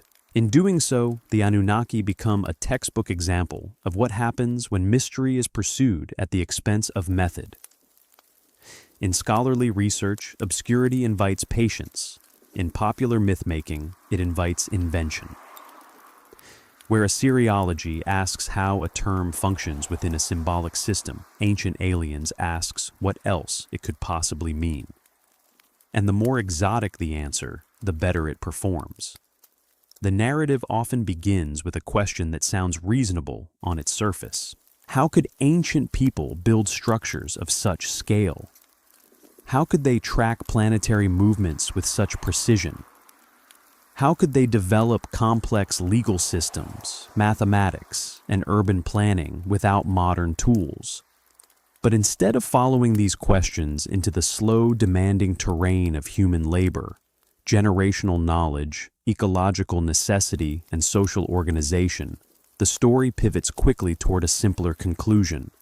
Perhaps they did not do it alone.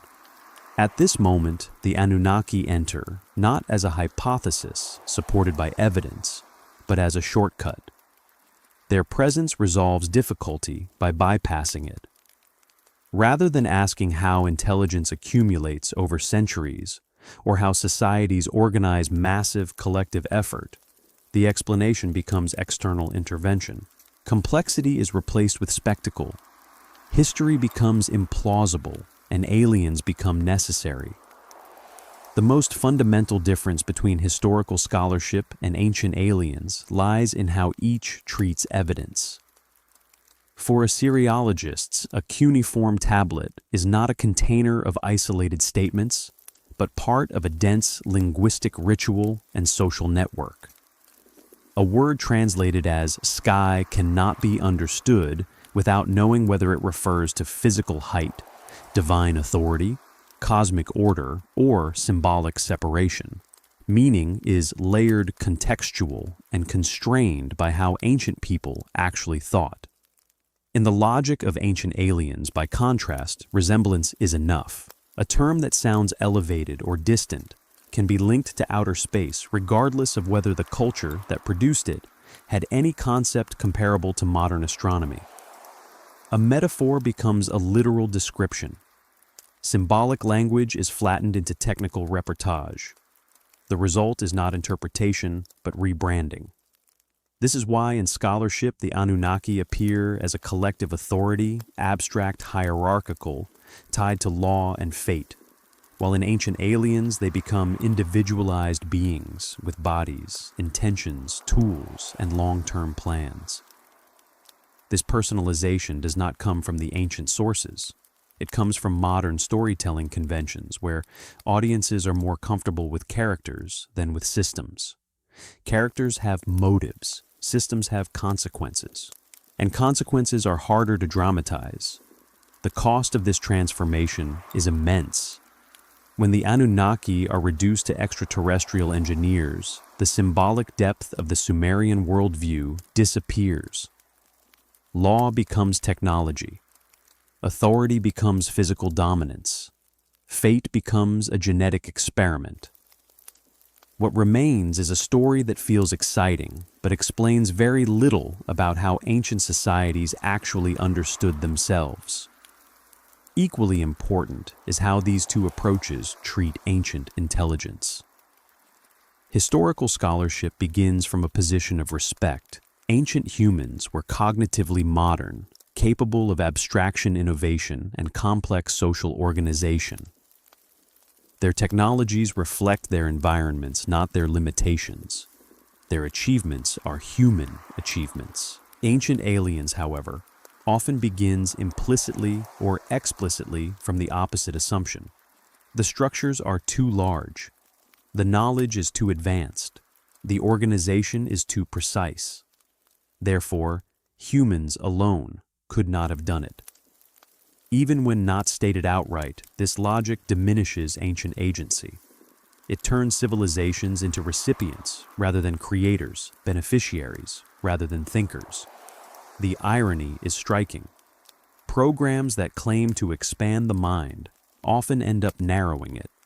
When every mystery collapses into a single explanation, aliens, there is no longer any need to examine the diversity of human solutions to environmental and social problems. The Ziggurat, the Underworld ritual law, kingship, and cosmology all become interchangeable evidence for one overarching claim. The Sumerian world is flattened into a backdrop for speculation stripped of its internal coherence. The enduring appeal of Ancient Aliens lies not in historical accuracy, but in psychological resonance. In a universe increasingly described by science as indifferent, mechanistic, and silent, the idea that humanity was once visited, guided, or engineered by higher beings offers comfort. It restores intentionality. It suggests that history has authors, that progress is not accidental, and that humanity's emergence was not entirely blind. In this sense, the Anunnaki of Ancient Aliens are not ancient gods at all. They are modern ones. They function as a replacement for divine purpose in a secular age, intelligent enough to explain complexity, but personal enough to relieve existential anxiety. They are sky gods reborn, not to clarify the world, but to make it feel less lonely. Yet when we return to the Sumerian texts themselves, a very different picture emerges. The Sumerians did not require visitors from the stars to believe in order.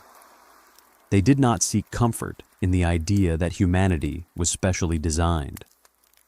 They found stability in law ritual and acceptance of limits.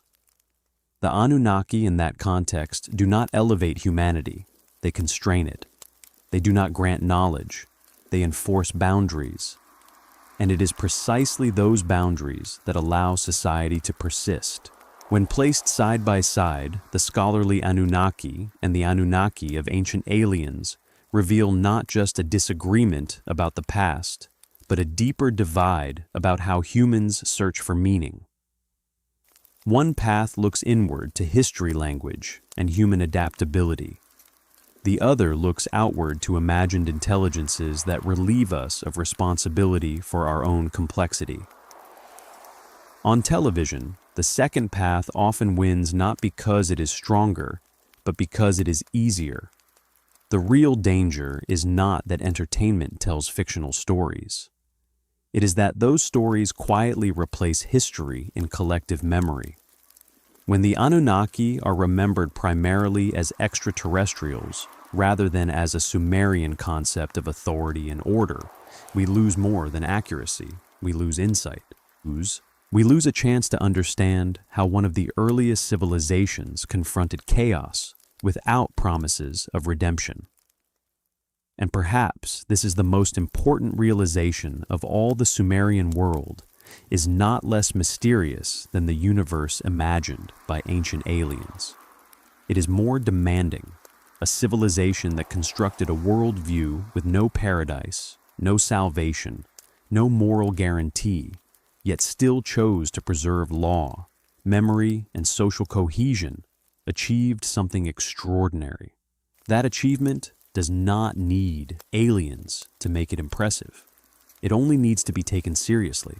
As this chapter closes, the Anunnaki step back into their rightful place, not at the boundary between history and science fiction, but within ancient texts, within the logic of Sumerian thought, and within the enduring human struggle to make an unstable world livable.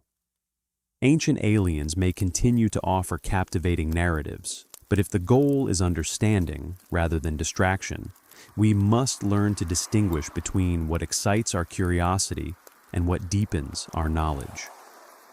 Sometimes those two impulses point in opposite directions.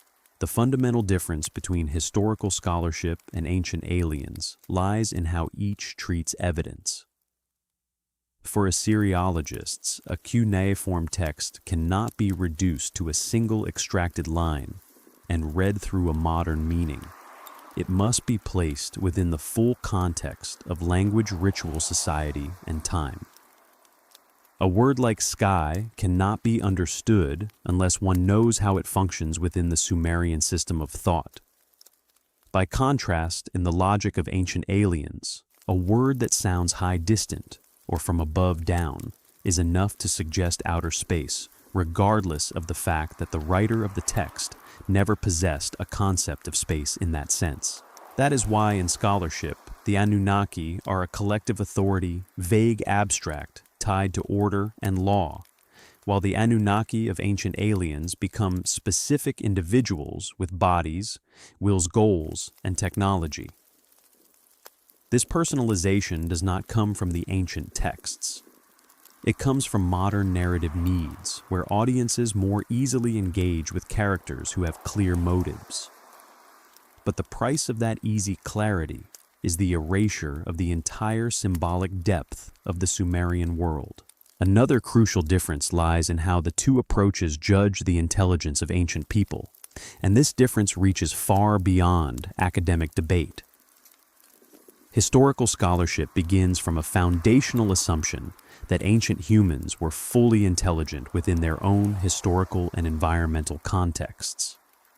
They possessed the same cognitive capacity as modern humans, even if they worked with different tools, materials, and constraints. From this perspective, the question is never whether ancient societies could organize themselves, develop mathematics, observe the heavens, or construct monumental architecture, but how they did so over long spans of time through collective effort, experimentation, and cultural transmission. Archaeology and philology consistently show that ancient knowledge did not appear suddenly or miraculously. It accumulated slowly. Techniques were refined across generations. Errors were made corrected and recorded. Social structures emerged because they solved real problems, managing water, distributing labor, resolving conflict, preserving surplus. When scholars encounter complexity in the ancient world, they do not treat it as an anomaly. They treat it as evidence of sustained human ingenuity operating under conditions very different from our own. The ancient aliens framework often begins from the opposite intuition. When confronted with scale, precision, or sophistication, it assumes incapacity rather than competence. The structures are too large. The alignments are too exact. The knowledge appears too advanced. Therefore, the conclusion follows almost automatically: humans alone could not have achieved this. External intervention becomes not a hypothesis to be tested, but a default explanation. Even when this claim is not stated outright, it remains embedded in the logic of the narrative. Questions are framed in ways that subtly deny ancient agency. How could they have known? How could they have built this? The implication is not curiosity, but disbelief. And disbelief in this context carries a cost. By attributing ancient achievements to outside forces, this approach inadvertently strips ancient civilizations of authorship. Their monuments become gifts rather than accomplishments. Their knowledge becomes borrowed rather than earned. Their societies are reduced to stages upon which others acted. The people themselves fade into the background, transformed from problem solvers into witnesses. There is a deeper irony here. Modern audiences often celebrate innovation, resilience, and creativity. Yet when those qualities appear in ancient contexts, they are treated with suspicion.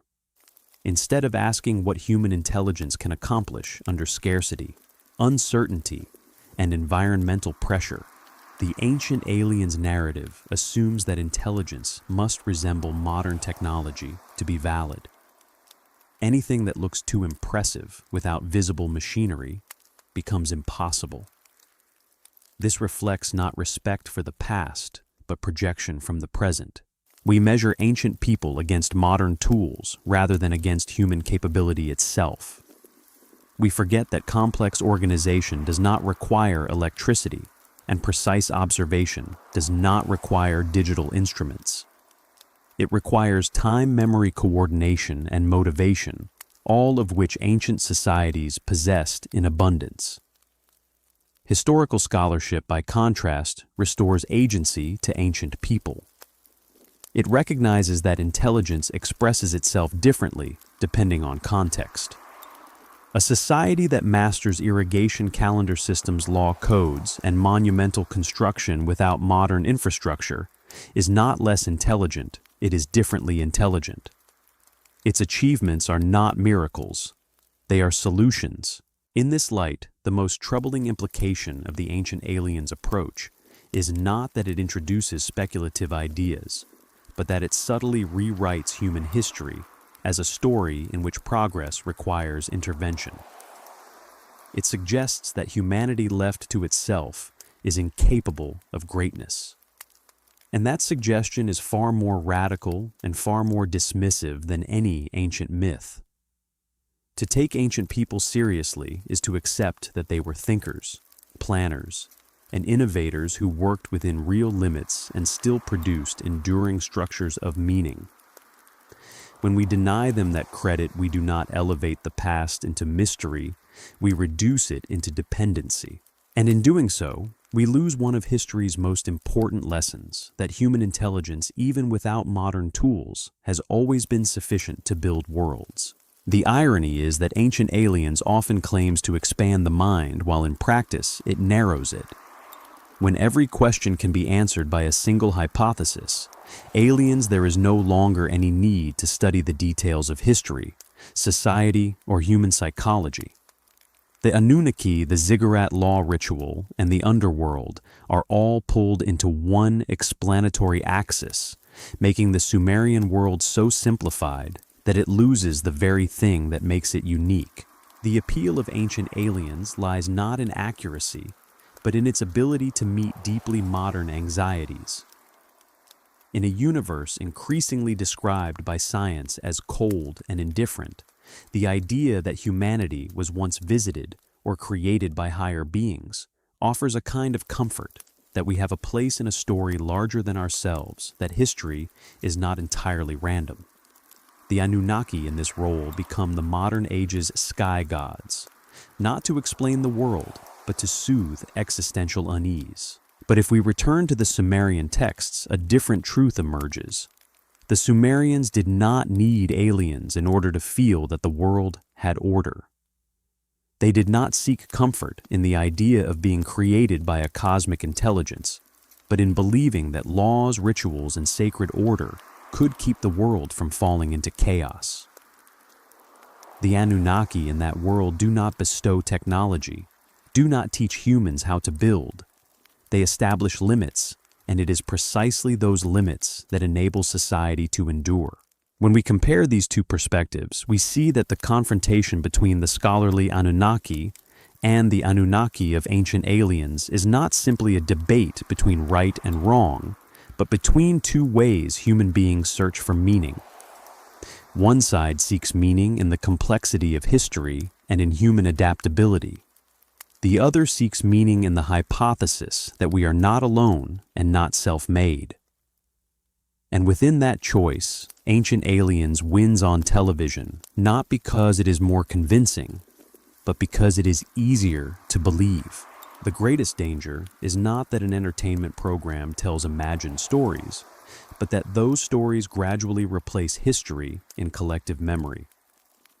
When the Anunnaki are remembered as extraterrestrials, rather than as a Sumerian concept of authority, we do not merely misunderstand a detail, we lose the chance to understand how ancient people thought about order, power, and death. History at that point is no longer a place to learn how humans faced chaos, but a warehouse of mysteries waiting to be decoded. And perhaps the most worth reflecting on is this: the Sumerian world is not in fact less mysterious than the world of ancient aliens. A society capable of building a system of thought in which the underworld offers no hope, in which gods do not redeem, and in which order is sustained through acceptance of limits, that is a profound intellectual achievement. It does not need aliens to be astonishing. It only needs to be listened to in the right way. As we close this chapter, the Anunnaki no longer stand at the border between history and science fiction, but return to their proper place within ancient texts, within the Sumerian order of thought, and within the deeply human effort to make a precarious world livable. Ancient aliens may continue to tell compelling stories, but if we want to understand the past, we must learn to distinguish between what makes us curious and what helps us understand. And sometimes those two things do not overlap.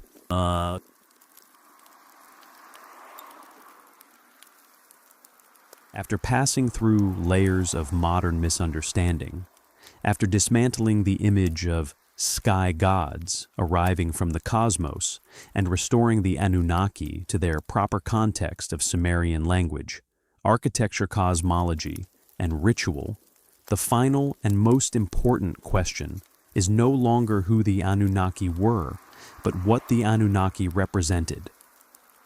For in the ancient world, gods rarely existed merely to be believed in.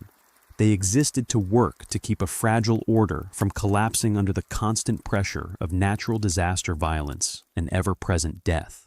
In Sumerian thought, the Anunnaki were not individuals with biographies, personalities, or distinct personal journeys, but an abstract collective of authority, a name given to forces that shaped the world, yet could neither be seen nor negotiated with.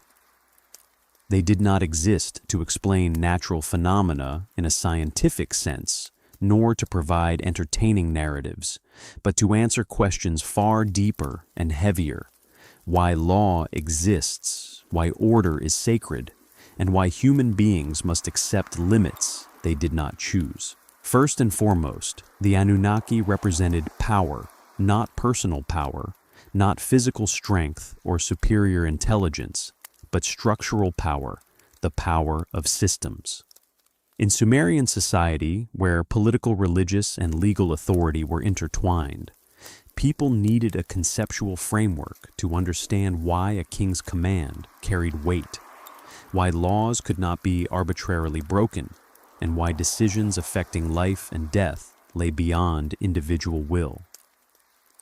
The Anunnaki were that framework, a layer of authority standing behind all other authority, transforming social order from a human agreement into a component of cosmic structure.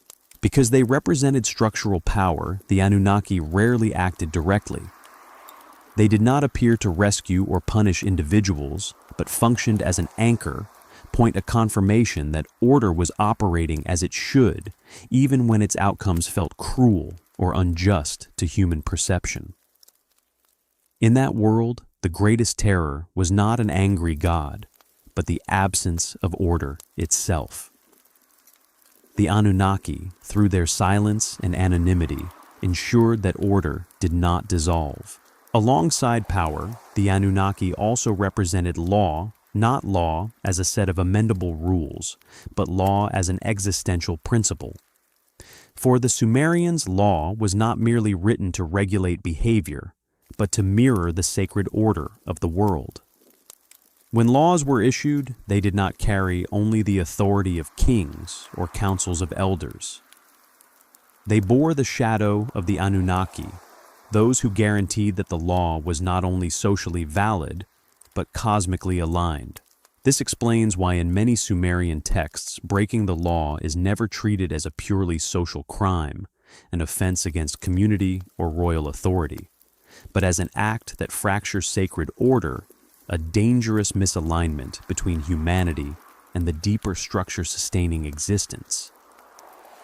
When law was broken, consequences did not need to arrive as direct divine punishment. They came naturally as floods, droughts, disease, or military defeat, as though the world itself were responding to being placed out of order, reminding humanity that it had stepped beyond its allotted position. Within this logic, the Anunnaki did not need to hurl thunderbolts, judge individuals, or display personalized wrath. Their presence lay somewhere far deeper in the fact that the world still produced consequences. Disaster was not divine temper, but a signal that a boundary had been crossed. And for that reason, the Anunnaki were not constant interveners in human life, but the foundation that made all intervention by kings, rituals, or prayers meaningful at all, for without such an underlying order, no action would carry real consequence. Yet if power and law were what the Anunnaki guaranteed for the world of the living, the deepest aspect they represented lay where humans least wish to look: fate. Not the romantic fate of heroic tales, not a personalized destiny written with climaxes and rewards, but the heavy awareness that certain things in life cannot be avoided, negotiated, or reversed, no matter how wise, brave, or devout one may be. In a world where death does not open the gates of heaven, where the underworld is only the endless extension of absence and silence, humanity was forced to find another way to accept its finitude. The Anunnaki, especially in their association with the underworld, appear as guardians of this inevitability, not to threaten, but to affirm that the ending is not punishment, but an inseparable part of order itself. Death in this worldview does not occur because humans have failed, but because they are human. Fate in Sumerian thought is therefore not a detailed script written for each individual, not a path whose every step is predetermined, but the boundary of possibility, the frame within which all human choices must occur. Humans may act, build cities, wage war, love, betray, and pray. But always within limits they did not choose and cannot expand through individual will. The Anunnaki represent that very frame. Crucially, the Anunnaki do not decide individual destinies. They do not sit and write each death, failure, or disaster. Instead, they ensure that the world operates according to unbreakable principles: birth, followed by death order, challenged by chaos, chaos requiring restoration. This depersonalization makes the Anunnaki both cold and reliable. The world does not run on emotion, but on structure. In such a world, meaning does not come from escaping fate, but from recognizing it. not as a personal curse, nor as a narrative written for the individual, but as a position within a structure that existed long before any one life, and will continue long after it. To the Sumerians, fate was not something to be defeated. It was something to be understood well enough to live responsibly inside it. They did not seek salvation from death. Death was assumed ordinary and final. What mattered was not how to avoid it, but how to live so that the fragile order surrounding life did not collapse prematurely. Floods, famine, and war were not moral failures of the universe. They were stresses placed upon an already precarious system. Human responsibility lay in preventing those stresses from overwhelming the whole.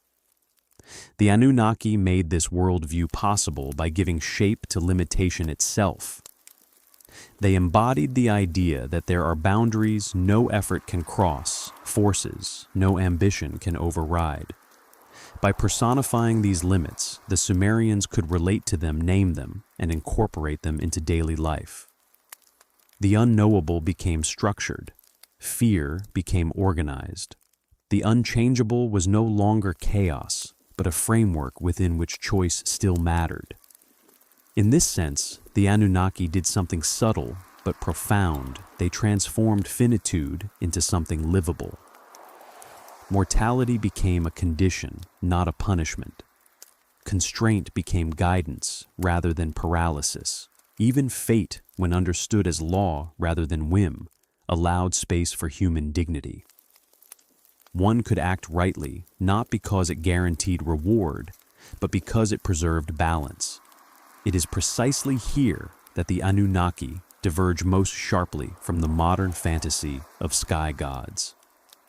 They do not descend to elevate humanity beyond its limits, to grant hidden technologies, or to awaken dormant powers. They arrive to mark the edge of what is possible. Their presence is not an expansion of human capability, but a clarification of its boundaries. They do not offer transcendence. They offer orientation. In a culture saturated with promises of limitless growth, infinite progress, and eventual escape, whether through technology, ideology, or imagined saviors, this ancient perspective feels unsettling. It offers no victory over death, no cosmic affirmation of human centrality. Yet, it is precisely this absence of illusion that gave it strength. A civilization built on such an understanding does not depend on hope alone. It depends on continuity, discipline, and memory. It survives not because it believes the future will be better, but because it believes the present must be held together long enough to matter.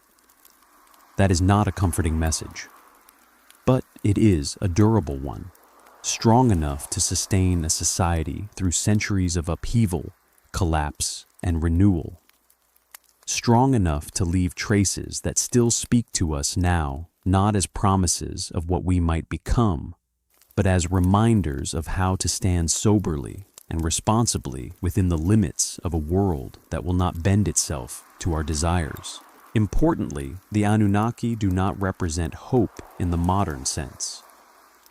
They offer no vision of a redeemed future, no promise that suffering will be balanced by reward, no assurance that injustice will ultimately be corrected beyond the horizon of life. There is no paradise waiting, no final reckoning that restores moral symmetry. The world they reflect is not arranged to be fair, only to be stable. And within that stability, human life must find its own meaning. This worldview is undeniably harsh, yet it is internally consistent. Meaning does not arise from outcomes, but from orientation. It is not found in what happens to a person, but in how that person understands their place within a larger order that neither knows nor needs them. In such a universe, success is not proof of virtue, and disaster is not evidence of failure. Events occur because conditions align, not because anyone deserves them. What matters is not the result, but the alignment whether human action remains in tension with or in harmony with the structure that governs existence. Paradoxically, this acceptance is liberating. If the world does not promise eternal fairness, then justice cannot be postponed. If there is no future realm where meaning is restored, then meaning must be constructed now. Every effort to maintain order, to build community, to preserve memory and law becomes urgent rather than symbolic. Responsibility cannot be deferred to the afterlife. It rests entirely in the present moment. For this reason, the Anunnaki did not need to be loved. Love implies intimacy, reciprocity, and emotional recognition. The Anunnaki offered none of these. They required acknowledgement. To recognize them was to recognize the reality they represented, that there are limits, hierarchies, and consequences that cannot be negotiated away. In ritual, invoking the Anunnaki was not a plea for mercy or intervention. It was a declaration of understanding, a statement that humans knew where they stood. Ritual in this sense was not a cry of desperation, but an act of alignment. By naming the Anunnaki, by situating themselves within the cosmic hierarchy, people affirmed that they accepted the world as it was not as they wished it to be. This is a form of religion grounded not in salvation, but in consent to reality. Not in hope for transformation, but in commitment to continuity. Such a stance is profoundly different from later belief systems that place redemption at their center. Yet, it is no less deep. It asks more of the individual, not less. It offers no escape, no consolation beyond structure itself. And in doing so, it reveals a striking truth about the earliest layers of human thought before humanity sought to be saved. It first sought to endure, to understand the rules of the world well enough to live within them, and to pass that understanding on before time erased it again. Seen this way, the Anunnaki ceased to be a mystery requiring decoding, and instead become a mirror held up to humanity itself. They reveal a society that looked directly at the fragility of life and chose to construct meaning not by denying death, but by placing it within order. As an abstract collective of power, the Anunnaki enabled this transformation, turning fear into structure chaos, into law, and finitude into a foundation for responsible action. As we close this chapter, the question, what do the Anunnaki truly represent, no longer demands a sensational answer. They represent faceless power, emotionless law, and non-negotiable fate realities every society, ancient or modern, must confront in its own way. And perhaps here more than in any tale of extraterrestrials, the Anunnaki become truly thought-provoking, for they speak not of what lies far from us, but of what is always near order limitation, and the way humans learn to live with both. The Anunnaki never disappeared. They only stopped being called by that name. When the final bricks of the Ziggurats collapsed, when cuneiform was replaced by alphabetic script, when Mesopotamia dissolved into sand and history, the Anunnaki did not leave the world. What vanished was only their outward form, the ancient names, the symbols carved into clay, the rituals bound to a specific land. The inner structure remained. It slipped out of mythology, withdrew from architecture, but continued to exist within the way humans organize their world. For the Anunnaki were never merely gods from the sky. That interpretation is the product of a modern gaze, one that searches for images instead of structures. At their core, the Anunnaki represent a way humans think about order, the order of the cosmos of society of power and of fate. They do not stand for miracles, but for law, not for emotion, but for rules, not for arbitrariness, but for systems. From the very beginning in the earliest Sumerian texts, the Anunnaki are not described as wandering individuals, certainly not as astronauts who arrived and departed. They appear as a council, a convergence of forces arranged by rank and function. They are hierarchical power, unequal stratified, and that stratification mirrors how the Sumerians understood the world above and below center and periphery, those who command and those who obey. The Anunnaki are invisible principles that determine who is born, who dies, who rules, and who serves. Not through weapons, but through authority. Not through invasion, but through judgment. They do not fly. They arbitrate. They do not seize. They legislate. And once law is established, humanity learns to live within its limits or suffer the consequences of crossing them. This is precisely why the Anunnaki cannot disappear, because humanity cannot survive for long in a world without order. When a civilization collapses, old laws disintegrate, but the need for law does not. It reemerges in another form. New gods, new empires, new ideologies, or invisible systems such as markets, legal codes, and algorithms. Names change, symbols change, but the structure remains. The Anunnaki live on in every system where power does not need a visible form to be effective, where decisions do not require a face in order to shape destinies. They persist in councils that no longer sit atop ziggurats, but convene behind closed doors. In laws no longer carved into clay, but encoded into documents, data, and procedures. The Anunnaki left the sky so they could remain within the organization of human life. That is why the story of the Anunnaki does not end with the fall of Mesopotamia. It only changes form. From mythology to politics, from ritual to law, from symbol to system. The Anunnaki are no longer worshipped, but they are still obeyed. No longer told through stories, but still operating through rules. For as long as humanity needs order in order to live together, the Anunnaki under one name or another will remain. Because humanity cannot live without some conception of an order greater than itself. When we look at history after Sumer, we do not see the Anunnaki, but we see their silhouette everywhere. The name falls away like an old skin. The clay tablets crumble, the cities shift, languages die, and new tongues rise to replace them. Yet the underlying architecture of belief of power remains startlingly familiar. It is as if a single pattern keeps migrating from civilization to civilization, changing its costume, but keeping its bones. In Greek mythology, the Anunnaki are no longer called by their old names. They become Zeus, Hera, Athena, yet the structure is identical: a summit of power, a hierarchy, an unquestionable law.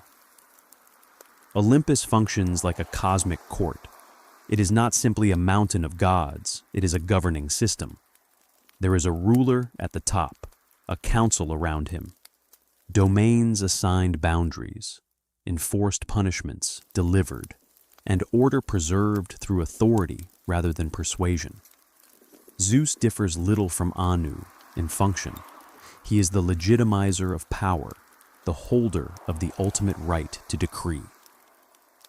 He does not merely throw lightning, he regulates the cosmic order. He decides which line of kings will endure, which city will be favored, which oath will hold, which oath will be broken at a cost. His thunder is not just a weapon. It is a signature of sovereignty. And Athena differs little from Inanna, in essence not in surface details, but in role. She is intelligence made divine strategy, craft state power, the discipline of the mind turned into a force of history. She embodies the idea that knowledge is not neutral, that it can govern, justify, and structure human life. Like Inanna, she stands at the intersection of civilization and violence, where law and conquest cannot be fully separated. What changes is language and symbolism. The Sumerians used brick and ziggurats, Greeks used marble and temples.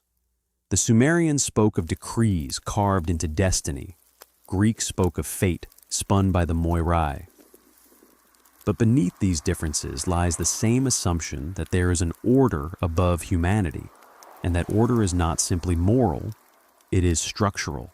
It organizes reality, assigns status, and makes certain outcomes inevitable. And then the pattern shifts again. In early Judaism and Christianity, the Anunnaki transform once more. This time, they are no longer many gods competing within a council. They converge into a single supreme god and a host of angels. The pantheon compresses. The hierarchy remains. The cosmic court is not abolished. It is centralized. Yet the essence remains unchanged, non-human forces standing outside the material world, determining human fate. They give laws. They punish.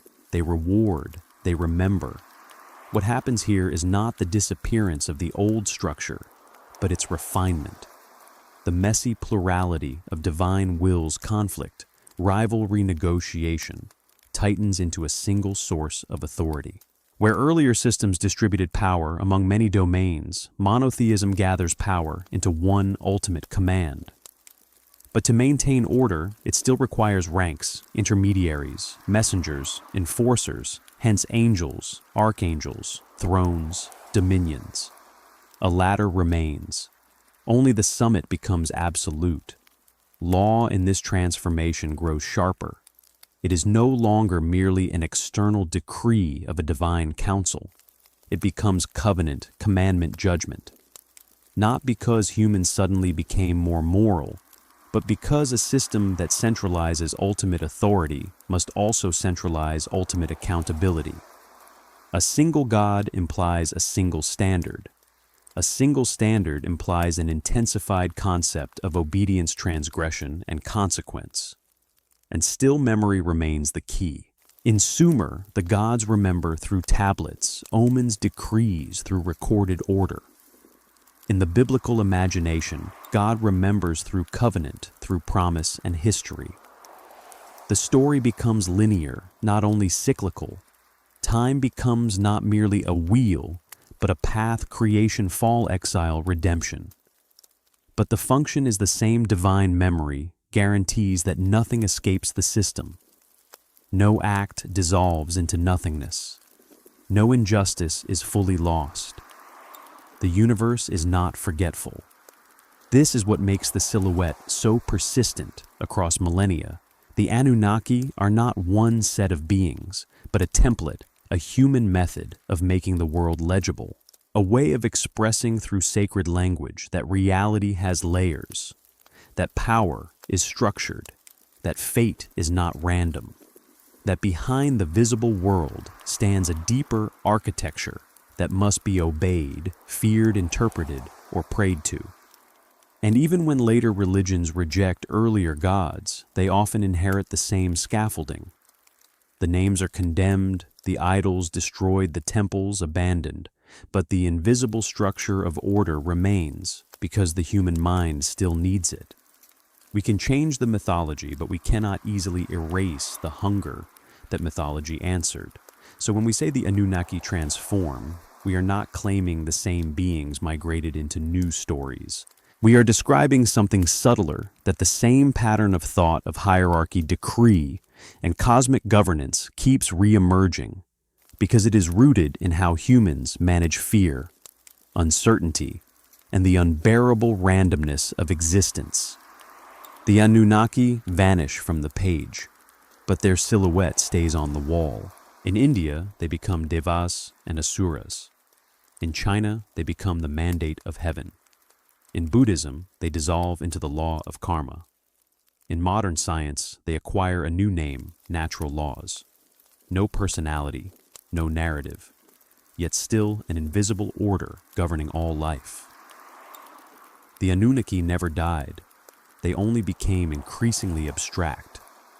So why in the modern world, where science has replaced mythology, where telescopes see deeper than ancient imagination ever could do, humans still return to images of ancient aliens, sky gods, and extraterrestrial ancestors? The answer does not lie in the sky. It lies in human psychology. Science explains many things. It tells us why meteors fall, how humans evolved, how civilizations rise and collapse. But there is one thing science does not promise and is not meant to provide comfort. Science describes the world as it operates, not as we wish it would operate. And when science removes gods from the sky, it does not remove humanity's fundamental anxiety that the world functions according to laws that do not care about us. With no intention, no emotion, no morality, no someone standing behind events to listen to prayers or take responsibility for suffering. The scientific universe is vast, precise, and silent. And that silence for many people is more terrifying than God's. In mythology, disaster can be blamed on divine will. One can plead, one can hope. But in a universe governed purely by laws, disasters carry no message. Disease has no meaning. Accidents require no reason. Things simply happen. And for a conscious being like humanity, this creates a profound psychological void. The hypothesis that the Anunnaki were extraterrestrials arises precisely within that void. It is not a scientific discovery in the strict sense. It is a psychological reflex, an unconscious attempt to repersonalize the universe, to turn cold law into someone, to turn indifferent order into intention, to restore the sense that history is not entirely meaningless. If there is a them, then human progress is not merely random. If there is a them, then ancient achievements are not solely human effort. If there is a them, then we are not completely alone in the universe. Here, Ancient Aliens is not science fiction. It is collective psychological therapy, a narrative modern enough not to clash with science, yet personal enough to replace lost gods. Aliens in the modern imagination are not gods, but they are not laws either. They occupy an intermediate space, intelligent, powerful, but still intentional. This is why sky gods return so easily in new-form spacecraft, instead of clouds technology instead of miracles, genetics instead of souls.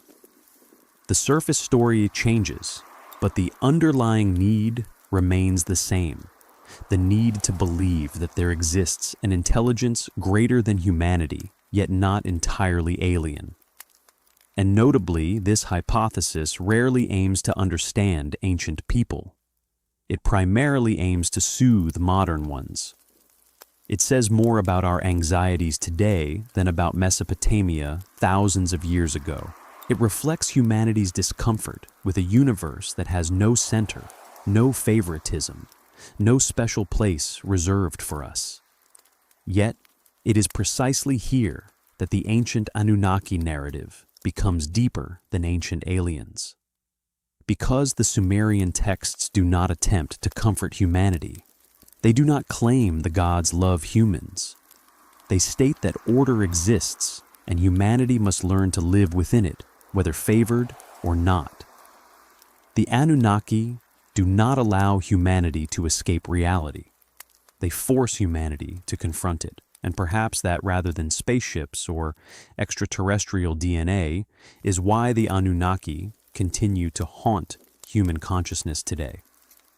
If there is a them, then we are not entirely alone. If there is a them, then history has a controller. If there is a them, then our failures can be blamed on someone else. But here the true nature of the Anunnaki is revealed. They are not an explanation for ancient technology. They are a symbol of the fear of chaos. In modern society, the Anunnaki no longer wear divine forms, but the need for them remains intact. We search for them in leaders. We search for them in ideologies. We search for them in systems. And most recently, we search for them in artificial intelligence. Each time humanity confronts a world too complex to understand, too vast to control, we create a new Anunnaki, a being more intelligent than us, more informed than us, and most importantly, capable of telling us how to live. At the deepest level, the Anunnaki represent the desire to be guided, not because humanity is weak, but because humanity is conscious. Consciousness brings anxiety. Anxiety demands order. And order, when it cannot arise organically, is personified. Yet there is an uncomfortable truth the Sumerian texts suggest one we often avoid. At their core, the Anunnaki do not care about human morality, not because they are cruel, but because morality is not their domain. In Mesopotamian worldview, morality belongs to human beings who live within limits and bear direct consequences. The Anunnaki exist on another level, the level of operational law. They are not good. They are not evil. They are correct according to their law. When the Anunnaki decide on a flood, it is not out of anger or a desire to punish. In Sumerian and Akkadian texts, the flood is a system response to disrupted order. Human noise, unchecked growth, or boundary violations are not framed as moral sins, but as disturbances, and disturbances in a system must be eliminated. When they create humanity, it is not an act of love or compassion. Humans are engineered as a technical solution to a labor problem, a way to maintain order without exhausting higher tiers of power. The texts do not conceal this. They do not flatter humanity. Instead, they place humans precisely where they belong, useful, necessary, but not central. And when the Anunnaki punish, it is not driven by personal rage. There is no emotional outburst, no blind wrath. Punishment occurs when order is violated, like a natural reaction when equilibrium is exceeded. In this logic, punishment is not meant to teach, but to restore stability. This is what makes the Anunnaki unsettling to modern thought. We are accustomed to attaching morality to power. We want larger forces to be good or evil, loving or hateful, concerned with individual fate. The Anunnaki refuse all such expectations. They are like nature. Nature does not punish out of anger. It does not reward out of kindness. It operates. Storms do not hate cities. Earthquakes do not resent humanity. Floods carry no intention. And in the Sumerian worldview, the Anunnaki are the personification of that mode of operation, a way for ancient humans to articulate forces beyond emotion and morality that nevertheless governed their daily lives. To understand this is to accept a difficult truth, that the world is not designed to be fair by human standards, that suffering does not always carry meaning, that existence does not require moral justification to continue. And for that reason, the Anunnaki are not gods to be prayed to. They are entities to be understood, not sources of comfort, but lessons in how to live within limits imposed by a greater order. That harsh but honest lesson is what the Sumerian texts leave behind, and why, despite our resistance, the Anunnaki continue to haunt human consciousness. No mercy, no hatred, only operation. When this is understood, the Anunnaki cease to be gods from the sky and become a mirror reflecting how ancient humans understood the universe, an ordered system, yet not a humane one. So, what do the Anunnaki ultimately represent? They represent the moment humanity first realized it was not the center of the universe. Before the Anunnaki, the world was a sequence of unrelated events. After them, the world became a system, with laws, with hierarchy, with limits, with consequences. The Anunnaki mark the birth of systems thinking in human consciousness. Before that, humans lived in a fragmented world. Disasters were disasters. Harvests were harvests. Death was death. Events existed independently, requiring no overarching explanation. With the Anunnaki, humanity first saw the world as an operating structure, where every action had a position, every position had rank, and every deviation produced consequence. It was a massive cognitive leap.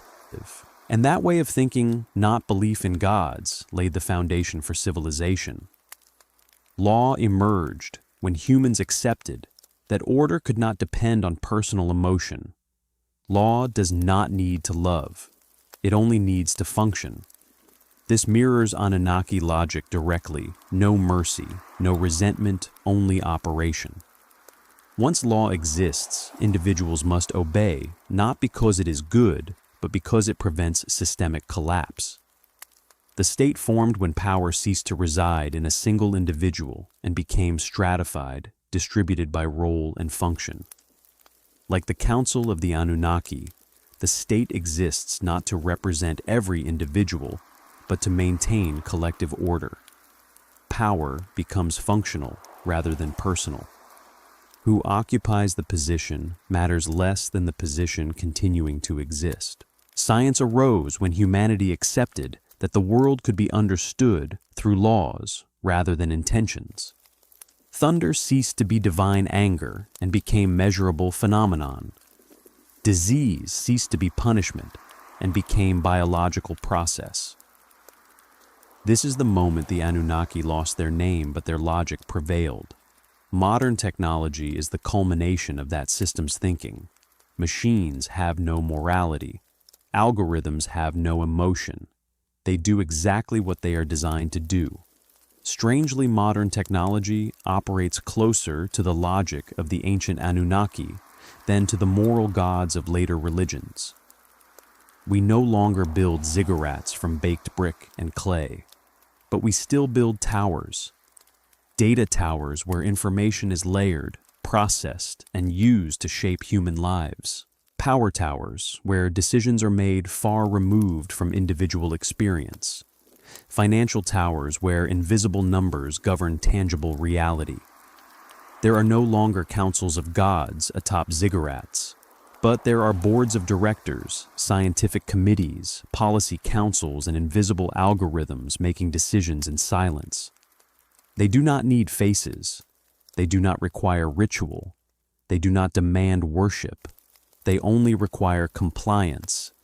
And this is the most unsettling realization. When the Anunnaki vanished as mythology, they returned as systems. No longer told through stories, but written into laws, code, and procedures. No longer standing in the sky, but embedded in every layer of modern life. The Anunnaki are no longer ancient gods. They have become the way we organize the world, and perhaps that is their deepest legacy. The Anunnaki changed their name, but they never left. Perhaps the most important question the Anunnaki story leaves us is not, who were they? But the more dangerous one, why do humans always need them? The answer lies not in the past. It lies in the present and the future. As long as humanity fears chaos, longs for meaning, and seeks an order greater than itself, the Anunnaki will continue to appear in one form or another. Not as beings, but as ideas. And perhaps this is the most honest conclusion of all. The Anunnaki did not come from the sky. They came from humanity's deepest fear of an indifferent universe. They are how we learn to live in that universe by creating order, law, and story. When we stop seeing the Anunnaki as extraterrestrials and begin seeing them as a mirror of ourselves, the story does not lose its mystery. It becomes deeper. Because then we realize the Anunnaki never ruled us. We learned to rule ourselves through their image. When returned to their proper place within Sumerian, thought the Anunnaki are no longer distant sky gods, no longer exotic visitors hovering above history. They become something far quieter and far more unsettling. They become a mirror, a reflective surface held up by one of the earliest civilizations, showing how human beings first tried to understand power, law, fate, and the hard boundaries of their own existence. The Sumerian world did not promise salvation beyond the horizon. It did not offer eternal reward in a perfect afterlife, nor did it imagine escape from suffering through transcendence. The afterworld was dim, shadowed, and unavoidable. Life was brief, fragile, and often cruel. Floods came, crops failed, cities rose and fell within living memory. In such a world, meaning could not be postponed to another realm. It had to be carved out of the present. And so the Anunnaki emerged not as comforters, but as stabilizers. They were not there to love humanity, nor to rescue it from pain, but to prevent reality from dissolving into pure chaos. They embodied the idea that even suffering had rules, that even catastrophe followed patterns, and that existence, however harsh, was not arbitrary. To the Sumerians, this was not pessimism. It was honesty. Seen this way, the Anunnaki represent a civilization that accepted limits. Limits on power, limits on life, limits on justice. The gods themselves were bound by order. Even they could not act freely outside the structure that governed the cosmos. This was not a universe designed to revolve around human hopes. It was a universe that demanded adjustment, humility, and endurance. Perhaps this is the most challenging aspect of the Anunnaki myth, not what the Sumerians believed, but what they were willing to accept. That there are thresholds one cannot cross. That some questions will not be answered. That meaning does not come from escaping the world, but from learning how to live within it. To farm despite floods. To build despite collapse. To record laws knowing they may one day be broken again. Through this lens, the Anunnaki do not become less mysterious. They become heavier, more grounded, more real. They stand closer to the human condition than any vision of gods who promise redemption without cost. They reflect a worldview in which responsibility matters more than hope, and continuity matters more than comfort. And perhaps that is why they still linger in our imagination. Not because they came from the stars, but because they articulate something we still struggle with today: how to live meaningfully in a universe that does not revolve around us. If you are listening to this story at night, let it move through you slowly, like a thought that does not demand a resolution. Let it sit with you in the quiet. And if it leaves you with a question about order, about fate, or about the way we look at the past, share that reflection in the comments. Where are you listening from? And what part of this story made you pause the longest? If you would like to continue journeys like this, one consider following the channel. Not to escape the present, but to listen more carefully to the past. Because sometimes the oldest stories do not tell us where we came from. They remind us how to stand calmly and honestly in the world we are still trying to understand.